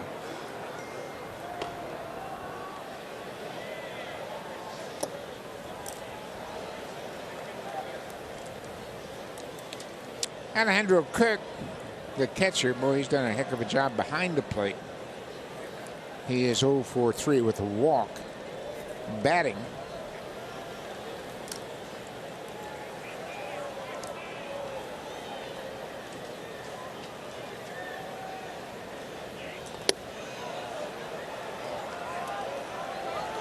this should be a good matchup. Kirky likes the fastball. And if he can get in a fastball count, maybe he can sell out and guess fastball. A big 3-run home run against the Cubs the other day. Got the Blue Jays within a run of Chicago, but they couldn't close the deal. Takes that fastball for a strike.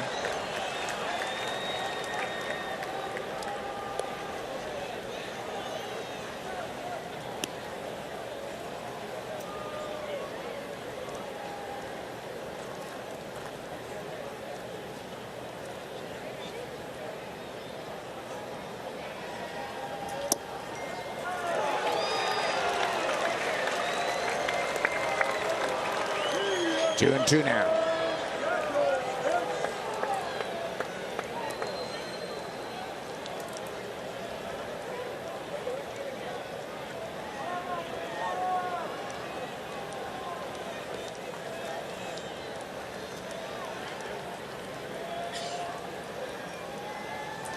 Off the plate, full count.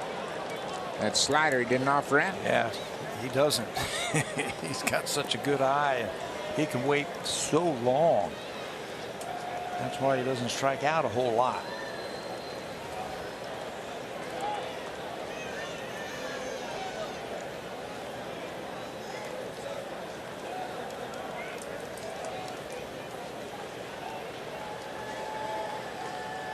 Inside, ball 4. He'll take a 2-out walk.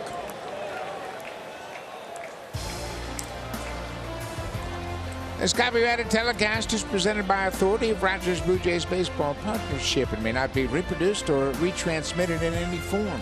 And the accounts and descriptions of this game may not be disseminated without the express written consent of Rogers Blue Jays Baseball Partnership. We are in Pittsburgh, Pennsylvania at PNC Ballpark, first of 3, 2-0 Blue Jays. Pinch runner at first base is Whit Merrifield, running for the catcher Alejandro Kirk. Yeah, you're hoping now, you know, a gapper right here to get that add-on run from Bo Bichette. Bo's had a nice night tonight offensively. 2 for 4. He hit a couple of balls sharply into left field. In the 5th inning, he had a single. He was thrown out trying to stretch it into a double, and then in the 8th inning had a leadoff double, but was stranded. Whit Merrifield at first. They'll chase him back with a pickoff throw. He dives in ahead of the tag.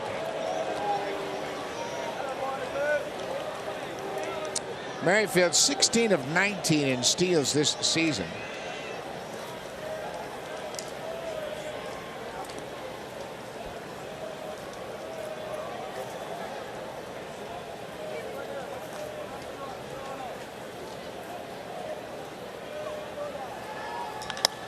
Oh, hits it high and deep to left. Ball is deep at the track, at the wall. Gone! Bo Bichette with his 3rd hit of the night. A 2-run home run, and a very timely 2-run home run.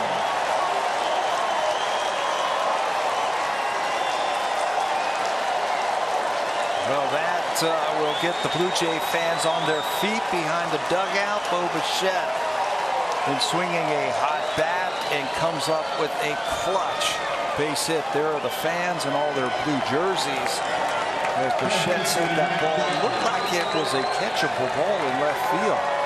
Told you how big the field is here. It's a huge gap in left center field. Boy, made it look small with that home run.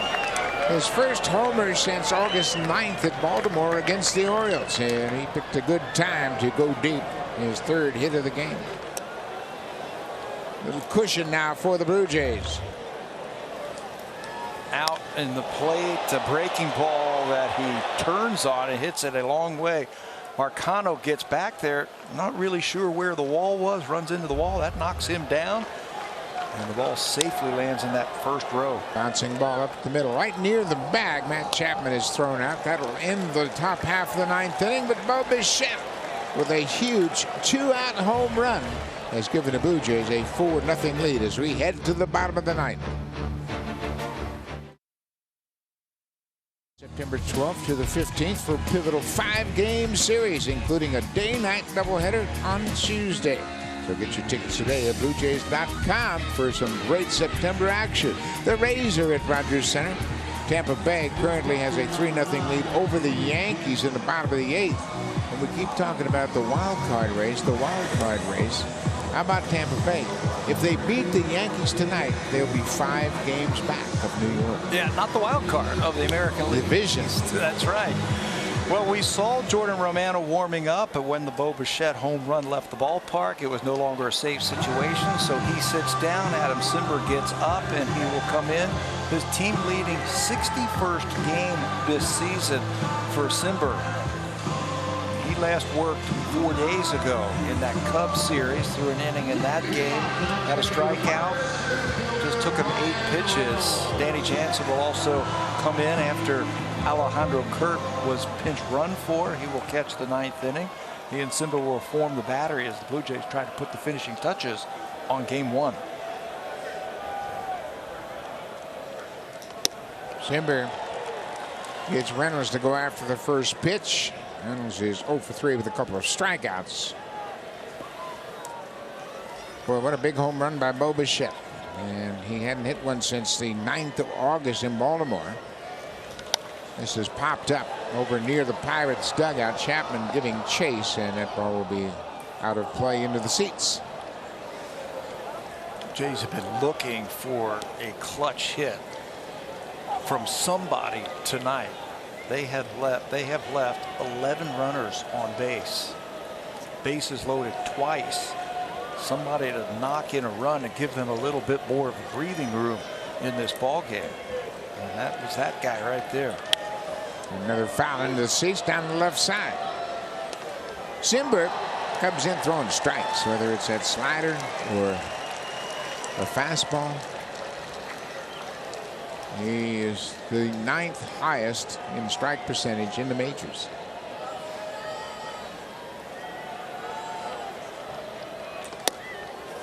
You might say, well, how is he able to throw that many strikes considering he doesn't throw very hard? Well, it's an unusual angle, and he throws a lot of quality pitches. Yeah, and he thinks his way through at bats also. You know, 2 strikes. He likes to elevate that fastball. He's a little bit better with no runners on base. Batters are hitting just .215 against him with nobody on base. He elevates that one right there. This would be a good time, I think, to backdoor breaking ball right here. Brian Reynolds hasn't seen that from him just yet. Here's what you were talking about, this unusual delivery. The old sidearm or submarine or whatever you want to call it. Tough to pick the ball up. There's that breaking ball on the inside corner for strike 3. See, he hadn't seen it. He didn't show it to him yet. And for a left-hander, you start to see that thing backdoor on the outside. You give up on it, and boom, it's over the middle of the plate. Great sequence right there from Danny Jansen and Adam Simber for out number 1. Reynolds 0 for 4 with 3 strikeouts.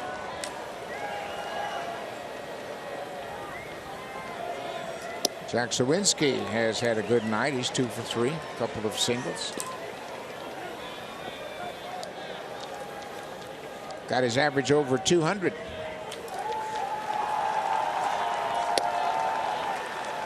Ball and the strike on the Pirates right fielder.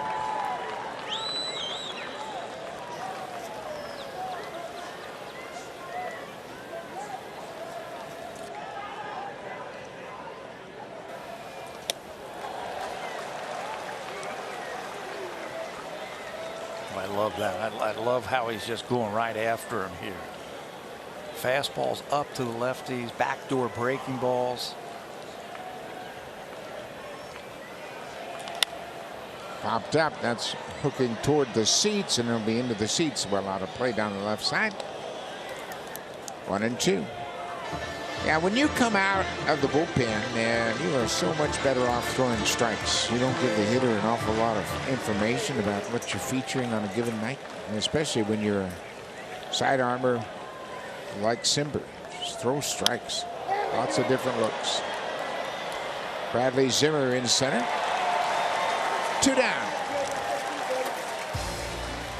Blue Jays Baseball on Sportsnet is back tomorrow. There's a pregame ceremony honoring inductees into the Pirates Hall of Fame. Blue Jays Central will get you all set at 6 Eastern, 3 Pacific on Sportsnet and Sportsnet Now. I'm anxious to see that. I'm anxious to see Dave Parker. I hear he's in town. Dave Parker, Steve Blass, Bill Mazeroski will be part of the ceremony tomorrow as they'll be inducted into the Pirates Hall of Fame. You know, Buck, to finish up that point about Simber coming in and throwing strikes, the Bo Bichette home run had a lot to do with that. You got a little bit more breathing room. You can be a little bit more aggressive. If it's a 2-run lead, one guy gets on, the tying run comes to the plate. Fly ball to left field. Then Teoscar is there, and that's the ball game. Adam Simber retires the side in order in the bottom of the 9th, and the Blue Jays win the first game of this 3-game series 4-0. Alek Manoah with his 13th win of the season set the tone. Bo Bichette with an insurance 2-run home run in the 9th, and the Blue Jays win the opener here in Pittsburgh. Yeah, this was all about Alek Manoah setting the tone, I think, not just for this game, but hopefully for the series and for the rest of the road trip. Just enough hitting for the Blue Jays. They leave 11 runners on base. They score enough, and then the pitchers take over. So game 1 goes to the Blue Jays. Tomorrow, we'll have to see. It's supposed to be a bullpen day for Toronto. Blue Jays will announce their thoughts after the game tonight. We want to thank you for watching. The Blue Jays win the opener 4-0. Alek Manoah with the win. Thanks for watching, everybody. Have a great rest of your night. Time now for Sportsnet Central. Here's Danielle and Faisal.